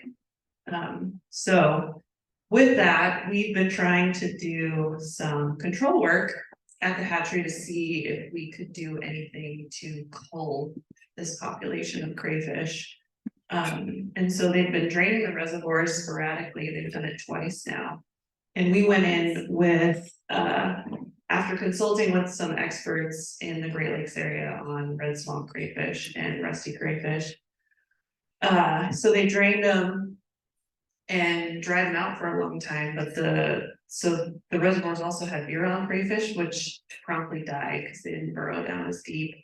And then the simulans burrowed deeper and were kind of living a little longer, except then the horde of trash pandas came and started feeding on what was accessible. You could see there was a little channel of water running through the dry reservoir, and you could just see the little handprints everywhere and just viscera. So the raccoons helped quite a bit in this situation. I was like, maybe if we fence all the raccoons in and don't feed them anything, never mind. So then we actually used, what's in the background of this photo is a trailer decon unit we use for boat decontamination, which we've actually used a lot at hatcheries to decontaminate surfaces for snails. So one of the hatchery managers was like, "Well, can we cook the crayfish in the burrow?" And we're like, "Good question, let's try that." So they designed this little flexible nozzle to put on the diffuser of the hot water unit, and we were feeding that nozzle into the burrows, cooking the crayfish inside the burrows. And then we'd fill the burrow with bentonite clay, which would suffocate the crayfish, which was hopefully already dead, and repeat this. And after sticking my shoulder into so many burrows to check and see if it worked, like on day 2, cook the crayfish, and then day 2, I reach in and see if the crayfish is dead. I don't know if you've ever smelled a rotten dead crayfish, but you guys have, yeah, you know. It's super fun. So that's what we did. We published a paper on that. And we're gonna probably continue this work into the future to see if we can do anything about this population of crayfish. And then just to briefly mention, I'm with the Aquatic Invasive Species Bureau. We have two main programs. One of them is our prevention program, which is basically our boat check stations. So if you're interested in this stuff and not really sure about how to get a foot in the door with state government, working at a boat check station is a really good opportunity to do that. And it's super fun. I mean, I don't think I've ever read as many books in the summer as I did when I went to the boat check station, but you also get to interact with the public, see a lot of doggies. There was a cat on a boat one time, which was interesting. So this is a really good program. And this all ties into aquatic invasive species work, because in Montana, you know, we have these check stations at borders, check boats coming in, they found crayfish on boats. And in Montana, it's not regulated in the whole state about moving live crayfish around. So that's something I'm currently working on. The other side of our bureau is the early detection and monitoring program, which I work for. And we hire seasonal staff every summer that get to travel the state and camp and see all of Montana and sample for invasive species. So really great jobs to get your foot in the door, if you're interested in this kind of work. So, we've already talked about very in depth, so our concerns are really everything that we've already been discussing. So fish regulations, like, do we regulate people that are harvesting crayfish? How do we regulate people? What's appropriate for, you know, preserving the populations? Do we even regulate them if we know that they're invasive? What about consumption advisories? Don't suck the heads, unless you're into that, no judgment. Impacts to other species, so we've already talked about the biology, altering the environment, competition with other species, and then talking about disease pathogens and parasites. Susie's gonna talk a lot more about crayfish plague. And then all the pet release, all the aquarium, you know, people use these for bait. It's a big concern for the state. So if you have any questions, feel free to contact me or Susie or any of us. Don't contact Beatrice, she doesn't check her email. And then we'll switch over to Susie, I think now. Yes. Or Thank you so questions? much. I think we'll save questions till after Susie, because it's possible that some of them might be answered along the way, so. Susie would like to answer one. Hello, it's nice to be here from the land where the red swamp crayfish is native. I can send you more if anybody needs any. So I want to thank Rick and Janice for having me. It's really, I've been so inspired to hear from all the teachers and students today about just all the cool stuff you're doing. And what great questions everybody's asking, like way better questions than when I go to a scientific conference. So you guys are the best. And I also want to acknowledge, in addition to Stacy, my other co-authors are David Schmetterling, who's the head of fisheries research for Montana Fish, Wildlife and Parks, and funded the study that we did. And Laura Martin-Torrijos, who works for the Royal Botanical Garden in Madrid, Spain, who worked on the crayfish plague part of the talk. So you might have gathered from the videos and Stacy's presentation that this was a super fun project. So being a biologist can be great. Sometimes it's really a drag. And sometimes you think, why is somebody paying me to do this? It's really amazing. And this was certainly one of those projects. So I'm going to narrow or kind of zoom in on three different objectives, some of which we had before we started and some that came up along the way. And I'm confining it to the Columbia River Basin part of Montana just because I figured that would be the most relevant to this group. So the first is looking at Passipasticus, which my team has tried for several years to pronounce the way Eric doesn't, he can't do it. So I apologize for our different pronunciation, but trying to figure out if they're native in Montana or not. The next is looking at changes since 1989 that Stacy mentioned. And the third is to talk about crayfish plague. So we'll start out with the question about signal crayfish. Are they native in Montana? So over the years, I would say most biologists who've done anything with crayfish in Montana have assumed that the species is native. But a few people along the way have questioned that. And so we wanted to try to figure this out, and I don't know that we'll ever have a definitive answer, but basically all of our work is designed based on information in Eric's 2012 and 2016 papers. So as you saw in Eric's talk, this is from his 2012 paper. So the blue circles are the signal crayfish, Passipasticus menisculus, and then he had these cryptic groups that he identified. And so my thinking is that if Passipasticus are native in Montana, that they probably either belong to this Okanagan group, or they're a completely different group that nobody has, done the genetics. And the reason I say that is because the Clark Fork River, like everything west of the divide in Montana, drains into the Columbia River in Canada. So the Kootenai River isn't shown on here, but it drains up even farther north.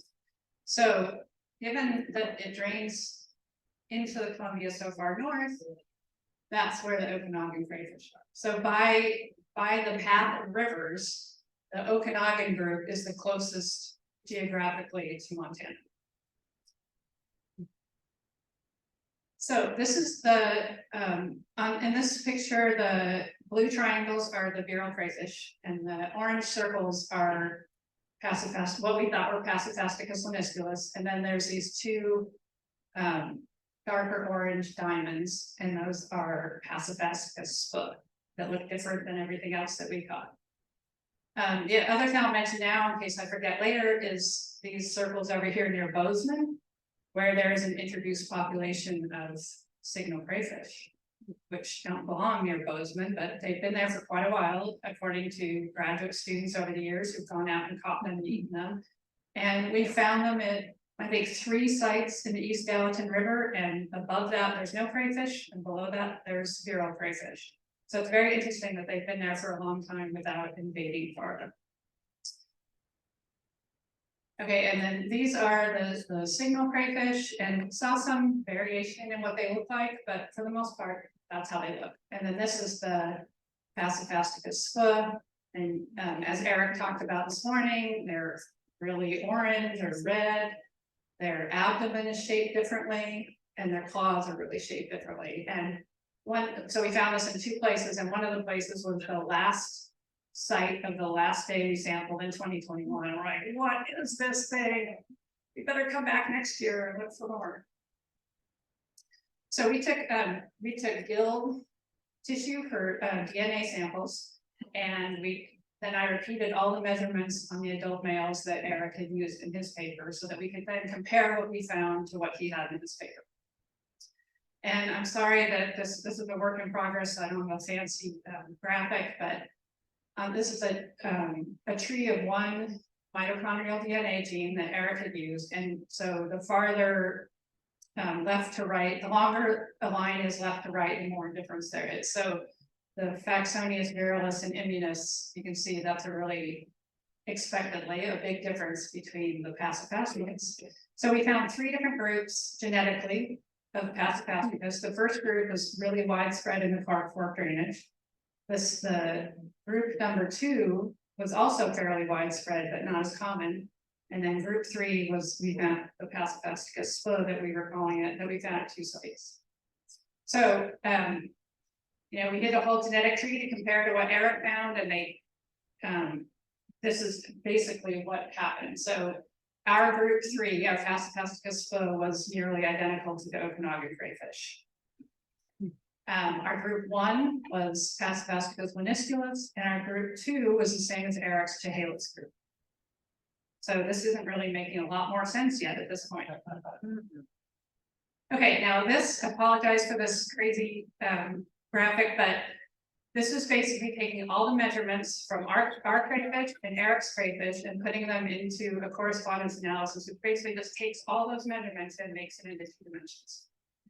And so every colored square here represents a single crayfish, and the ovals represent like the centroid for that group. So if you have 2 ovals that overlay each other completely, then those 2 crayfish should look alike in terms of what we measured. So we'll start with the easy part. Our group 3, which were the same as the Okanagan genetically, overlap. So we're really confident that those are the Okanagan group crayfish. And that's pretty much where it all falls apart. So our group 1 genetically was Passifasticus lanisculus, but you can see that they're really far apart on here. Our group 2 was Chehalis, and they're really far apart from Eric's Chehalis group, and yet they overlap each other. So there's a number of things that could be going on here. It could be that like either group 1 or group 2 was native in Montana, and the other one was introduced, and then they hybridized, so that the mitochondrial DNA looks like one thing, but the morphometrics are all similar for the whole group. It could be that they were introduced from a place like in Puget Sound where they'd already hybridized before they were introduced. Or it could be that it's 2 different things and they've sort of had a convergent evolution because of the habitat or something. I don't think that's likely, but it's possible. So we collected a lot more data in 2021. We're having a hard time with the genetics that we're about to redo for the 3rd time, but hopefully we'll get a little bit more insight into what's going on here. Okay, so The problem is, I thought that if there's native Paciphasticus, they'd be the Okanagan group, right? So we have the Okanagan group in two places. One is the Big Hole River east of the divide. Well, there shouldn't be any Paciphasticus east of the divide in Montana. And this is a site where there used to be a trout hatchery, and so we think this is probably an introduced population. The other site is in the Kootenai River drainage. It's in a lake that's perched up really high above the Kootenai River. We didn't find Paciphasticus anywhere else in the Kootenai River in Montana. There's virile crayfish in the lake as well. So it's possible that's an introduced population. Eric said the lake looks a lot like some of the places that he's found the Okanagan crayfish in Washington. So maybe they are native. We don't know, and we probably will never know. The other question is, if all these orange circles are not native, if these signal crayfish are not native in Montana, what does that mean? That could mean two things. It could mean that there was a different crayfish here that were displaced by these, or it could mean that there was no native crayfish in western Montana. And so I'm in the process of trying to hire an intern this summer who I'm going to have go back and look at some original historical documents, like journals of early explorers and pioneers, and see and reach out to tribes to see if there's any record of crayfish in western Montana from like pre-colonial times or around colonial times. Okay, so the next thing I want to talk to you about is Andy Sheldon's crayfish work in 1988 and 1989. There was a short-lived commercial fishery for signal crayfish in the Clark Fork River drainage. And so the public was kind of up in arms about this. And so they hired Andy to do a crayfish survey.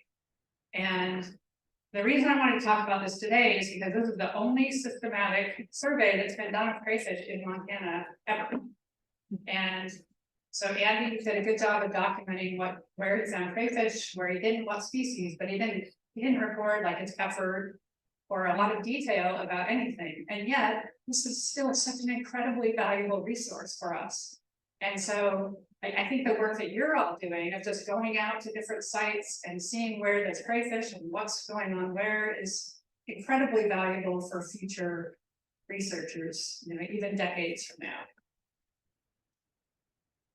Okay, so these are the sites that Andy sampled. Again, the orange circles are signal crayfish, the blue triangles are virile crayfish, and then the one pink cross up there is a site where he found both.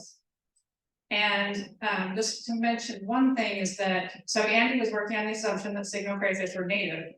And there's 3 reservoirs on the lower Clark Fork here, and he found only signal crayfish in the riverine portions in the upper reservoir and in the upper end of the second reservoir. And so he hypothesized that over time, he thought that maybe the virile crayfish was going to displace the signal crayfish. So that's one of the things we're really interested in looking at. So we went back and repeated all of his sites, and this is what we found. And just to go back and forth once, just notice there's a lot more orange and pink on the second slide than there is on the first.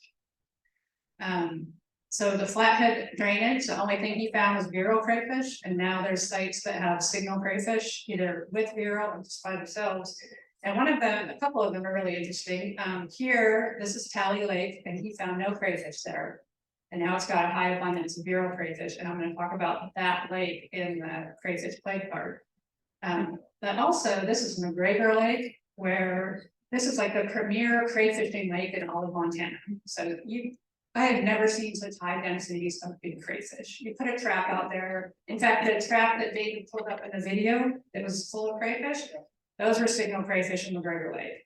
When Andy sampled in the 80s, all he caught was virile crayfish. So it appears that either there was a low density of signal crayfish there, or they've been introduced and have really won the day in McGregor Lake. Okay, and the next thing, so this in the lower Clark Fork, there's no evidence that virile crayfish are displacing signal crayfish there. We found signal crayfish in some places, a lot of places where Andy didn't, and we found the two co-occurring where we turn over one rock and there was a signal crayfish, we turn over the next rock and there was a virile crayfish. So one thing that's changed there is that there's no longer a commercial fishery, so that might have benefited the signal crayfish. And then the third thing to point out here, we did a lot more sampling than is shown here. In addition to the sites Andy did up the Blackfoot River and the upper Clark Fork, he didn't find any crayfish in the Blackfoot River, and we in the lower Blackfoot is now like high densities of signal crayfish. And he only sampled one site in the upper Clark Fork, but he noted that a lot of biologists said there was no crayfish there. And now the crayfish go fairly high up the Clark Fork River range. So it actually looks like signal crayfish are slowly expanding their range. Okay. Now, the third and final topic is crayfish plague, and I'm glad that it looks like everybody's done eating, because I didn't know this was going to be a lunchtime talk, and there's some kind of gruesome pictures in here. So in 2021, we sampled a lake called Ashley Lake, and we noticed that there was some crayfish with kind of nasty looking lesions on them, and we thought, well, that's weird, but whatever. And then we went to the next lake, which is Tally Lake, and I'm telling you, like 80 to 90% of the crayfish have lesions on them. And we're like, what is going on here? I mean, it's a beautiful lake, the water's clear, it's got forest all around it, there's no reason there should be a bunch of sick crayfish.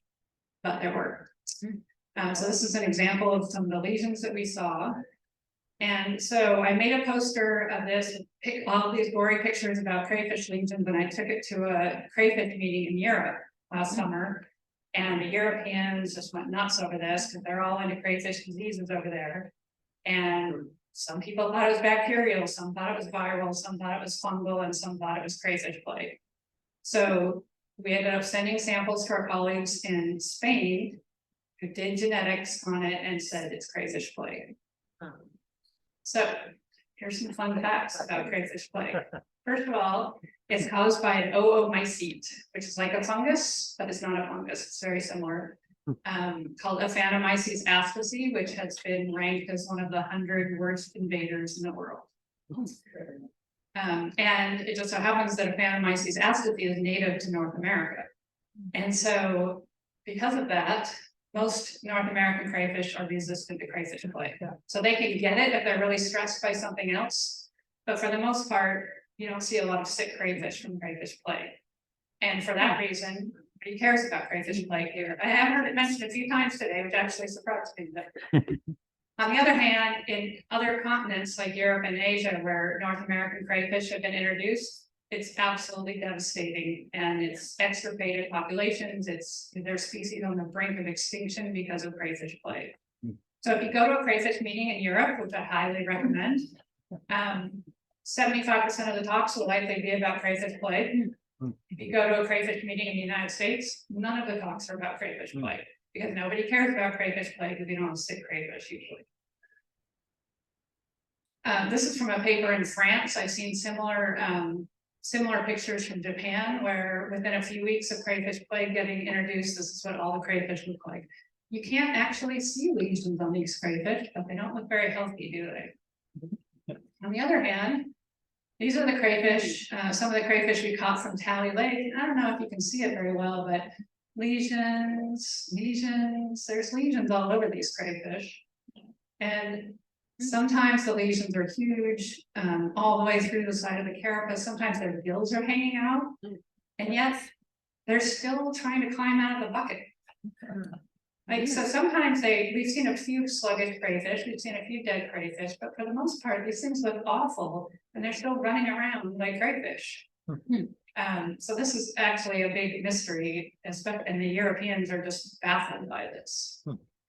So after we found the crayfish in Tally Lake, we started paying a little bit more attention to this, and in 2022, we actually added a column to our data sheet for whether or not we saw lesions.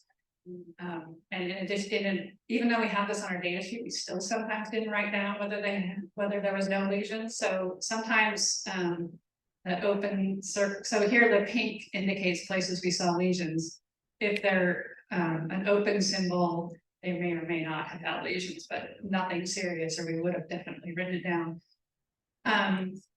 So a few lesions on calico crayfish, a few on signal crayfish, oh yeah, the circles, if you want signal crayfish, but by far the most lesions were on virile crayfish. So on this map, even if there was one crayfish with one tiny lesion, it still showed up as pink. But the 3 places in yellow here are places where there was really bad lesions. So the Stillwater River drainage, the upper Clearwater and Swan drainage, and then one site in eastern Montana where there was a lot of cattle grazing and a pretty degraded stream. So this was very mysterious, and crayfish dog Beatrice wants to know what's going on. So we don't know, but we have a few ideas. Our first thought was that it had to do with temperature. So when we first saw this, it was in 2021, and as you'll remember, 2021 was very hot and smoky and everything was on fire, and we thought, well, maybe these crayfish are stressed because it's so hot.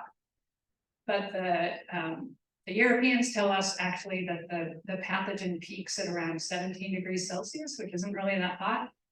And so there's some indication that maybe the lakes where we've seen the most lesions are actually a little bit cooler than the other lakes. So there could be a temperature factor. This is my most recent hypothesis, is that maybe there's some kind of nutrient enrichment factor. So all of the lakes where we saw bad lesions had recreation areas and campgrounds, and then the one place in eastern Montana had the cattle grazing. So maybe there's a nutrient component to this. And then finally, it's possible that there's a new, either a new strain of the pathogen has been introduced that's more virulent. So we know that there's multiple genetic strains of the pathogen, and some cause disease more than others. Or it could be that the crayfish have been introduced and they're not very resistant to the native strain. So that's all I have. I don't have any answers to these questions. I just have questions. I'm trying to get funding to look at it more. And Stacy's about to start her master's degree looking at the effects of the plague on the crayfish themselves, but not so much like why we're seeing this in some places and not others. And so as Stacy said, we're happy to answer your questions now, or, feel free to email us. And if I still have 1 minute, I just want to say 2 other things. One is that if you're a high schooler or working with high schoolers, I hope you know about the American History Society Hutton Scholar Program. It's a summer internship funded by the American Fisheries Society, where a high school student works with a professional fisheries mentor and gets paid $3,000 for 8 weeks of work in the summer. So it's a great program. And you can find information on the American Fisheries Society webpage. And we had a Hutton scholar who worked for us in Mississippi and came out to Montana for a week. And this gal was a Hutton scholar in Billings. So it's a great program. And the other plug I wanted to make is for the International Association of Asticology. Asticology is the study of crayfish. And it's a phenomenal international professional society, and first-year membership is free for students. So check it out. And that's all I have. Wonderful. How about a round of applause? Thank you, Stevie. Such interesting stuff. What questions do we have here or at home? There's one from home. Hi, Susie. I'm curious as to why you see 2 species occur in some of the Montana samples or sites that you're sampling, but it doesn't seem to be the case west of the divide.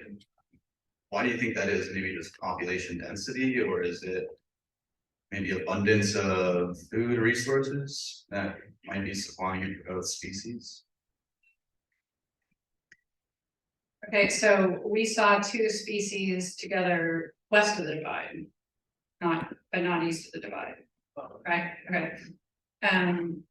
Yeah, I mean, that's a good question. So for the most part, there's no Pacificus east of the divide. So there's a potential to see virile crayfish and calico crayfish together, which we never did see. Calico crayfish tend to be in smaller habitats that dry up more frequently. So that might be a reason that those 2 weren't co-occurring. Yeah, and then so Pacificus shouldn't be there. But I'm trying to think if in the East Gallatin River near Bozeman, we never found the signal crayfish and the virile crayfish together. We found we found signal crayfish at one site and viral crayfish at the next site downstream, but we didn't find them together, which is interesting, and I found an answer to that. So I don't think it's probably a food limitation. I think it's probably some kind of competition there. Thanks. We have a question from Kathleen Glogow. Do you want to unmute yourself, Kathleen? Yes, I was wondering, besides Montana, what other states are you finding that disease in? What other states? Okay, so we have found crayfish plague pretty much everywhere we looked, and so the reason Laura Martin Torrijos was involved in this was she did a postdoc with me in Mississippi in 2019 on crayfish plague and looked at mostly in various states in the southeast, and we found the pathogen pretty almost everywhere we looked, but it wasn't causing disease necessarily. I mean, you might see a little tiny lesion, but we weren't seeing sick crayfish. So the pathogen is there. And now that I know, like, the lesions look a little different than they tend to look in Europe. So now that I know what I'm looking for, I'll see minor lesions in the south even. But I've not seen anything like this anywhere. Eric has said that in the upper Snake River drainage in Idaho, right, that he's seen big lesions like this on Bassifasticus. Yeah, in Bonneville. Yeah, very right. In the Bonneville Basin. Yeah. Yeah. That's the pathogen itself. How do you test for the pathogen itself? That's a great question. So, I don't, but the people in Spain do. They do a genetic test on it, so we can either send them whole crayfish, or we can cut out like a lesion out of the carapace and just keep it in ethanol and send it to them, and they do a genetic test. The best way is what Laura was doing when she was doing her postdoc, was we would bring live crayfish into the lab and wait for them to molt. And then she would take the molts and just actually culture the disease from the molts, so we get pure strains and figure out what genetic strain it was. But it's a pretty straightforward, I think, genetic test just to find out if it's crayfish plague. And I didn't mention that we also sent samples to a scientist at Louisiana State University who he said, because he was testing for viruses and bacteria as well, and there is a bacteria there, but it's a bacteria that's usually like a secondary infection. So he also thought that the main cause was crayfish plague. I got a question, and stems from a video I saw about a year and a half ago about an invasion of Crater Lake. It's on YouTube of one species into the Crater Lake, which is inhabited by another species, and the impacts, which were incredibly graphic. Oh, and what are the main ways in which an invasion by one species into the habitat of other species impacts on that native species? If you were to pick like 3 variables, because I can't figure that out. I know it's devastating, but why? Are there any commonalities? Is it bringing disease, different behavior characteristics? Yes. Okay, the top 3, I want to say, like predation or just aggressiveness of one. You know, if one species is more aggressive than another, it can cause the other species to spend more time in shelter and not get as much food, or directly get eaten. There could be, the next one would be competition for resources, whether that's food or shelter. And the third on the top 3, I mean, I think disease can be an issue, and that's one of the things we want to look at, is if there's a novel, if one species brings a novel plague strain, how does that impact the other? But we don't have very, like within North America, we don't have very good documentation of that at all. And then I'm going to just add a 4th, depending on the system. Like some species are a lot more, somebody mentioned earlier, a lot more tolerant or resistant to predation by fish. So you might have a species that can withstand fish predation a lot more than another species, and that's going to give them a huge advantage. Eric, do you want to add something to that? You're looking excited. The Crater Lake situation is really interesting, and I think in 2019, Scott Gardner from the National Park Service at Crater Lake presented at this conference, and I don't know if there's a recording of that or not, but it, There was something talking, yeah, about the invasion of Greater Lake by $5. That was just smart.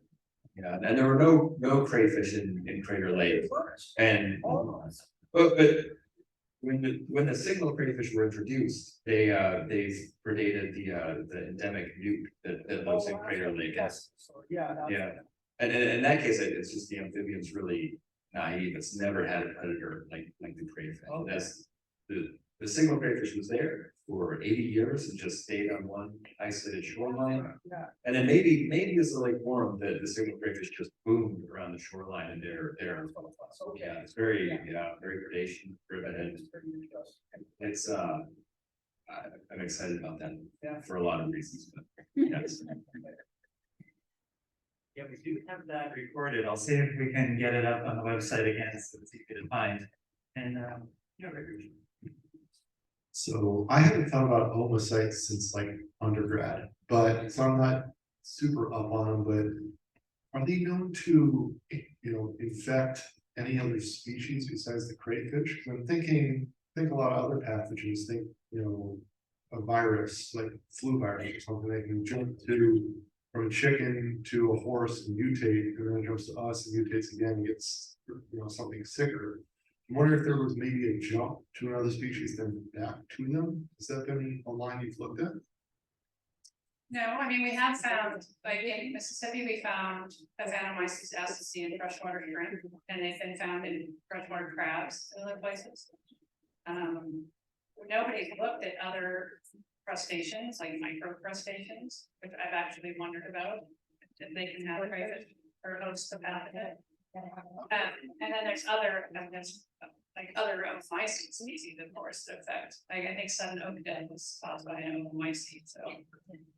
I'm wondering if it's super hard to test for. I'm thinking, it sounds like they're more degraded new systems, something like bullfrogs or the plant species that really thrives in disturbance or something. That would be, that's another 80 years worth of research right there to figure out. But that's where my brain went when you kind of describe the situation where you're finding heavier populations.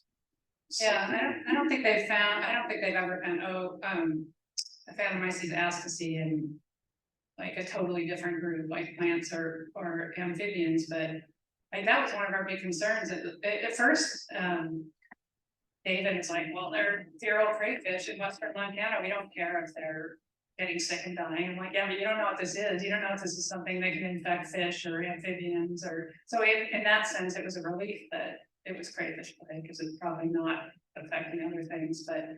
Yeah, I mean, it would be interesting to look at other groups and see if they are hosting it.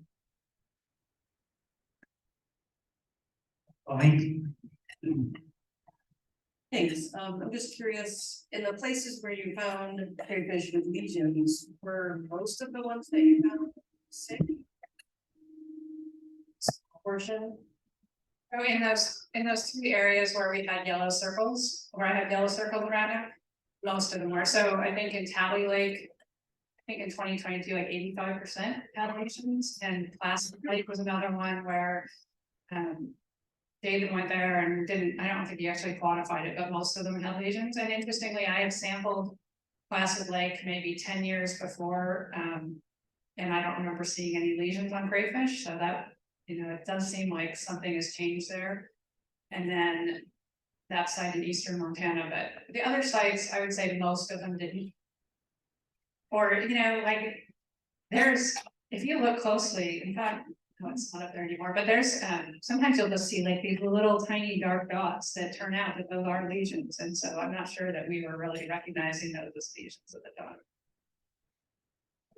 Anything else that like that you have found quite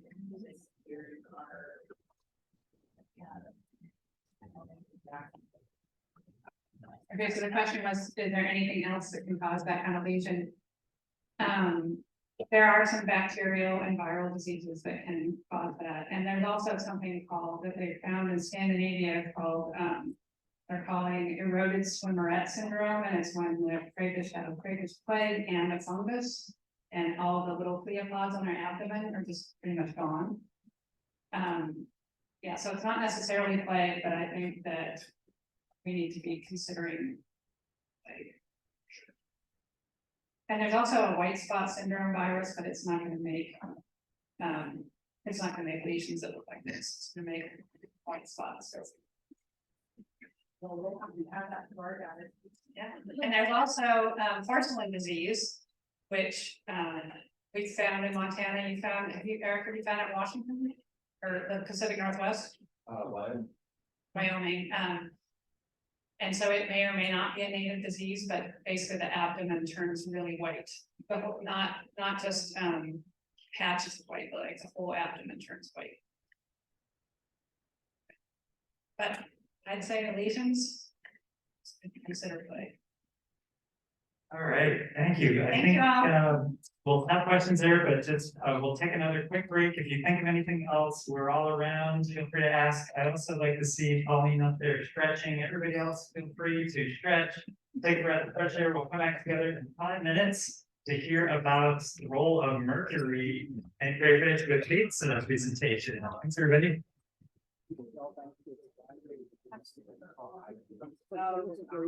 Okay, folks, we're gonna get started in just a moment here. We'll start getting comfortable, getting ready for Kate's presentation.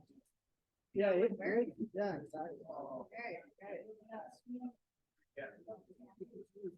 Find out the networking, because they're networking now.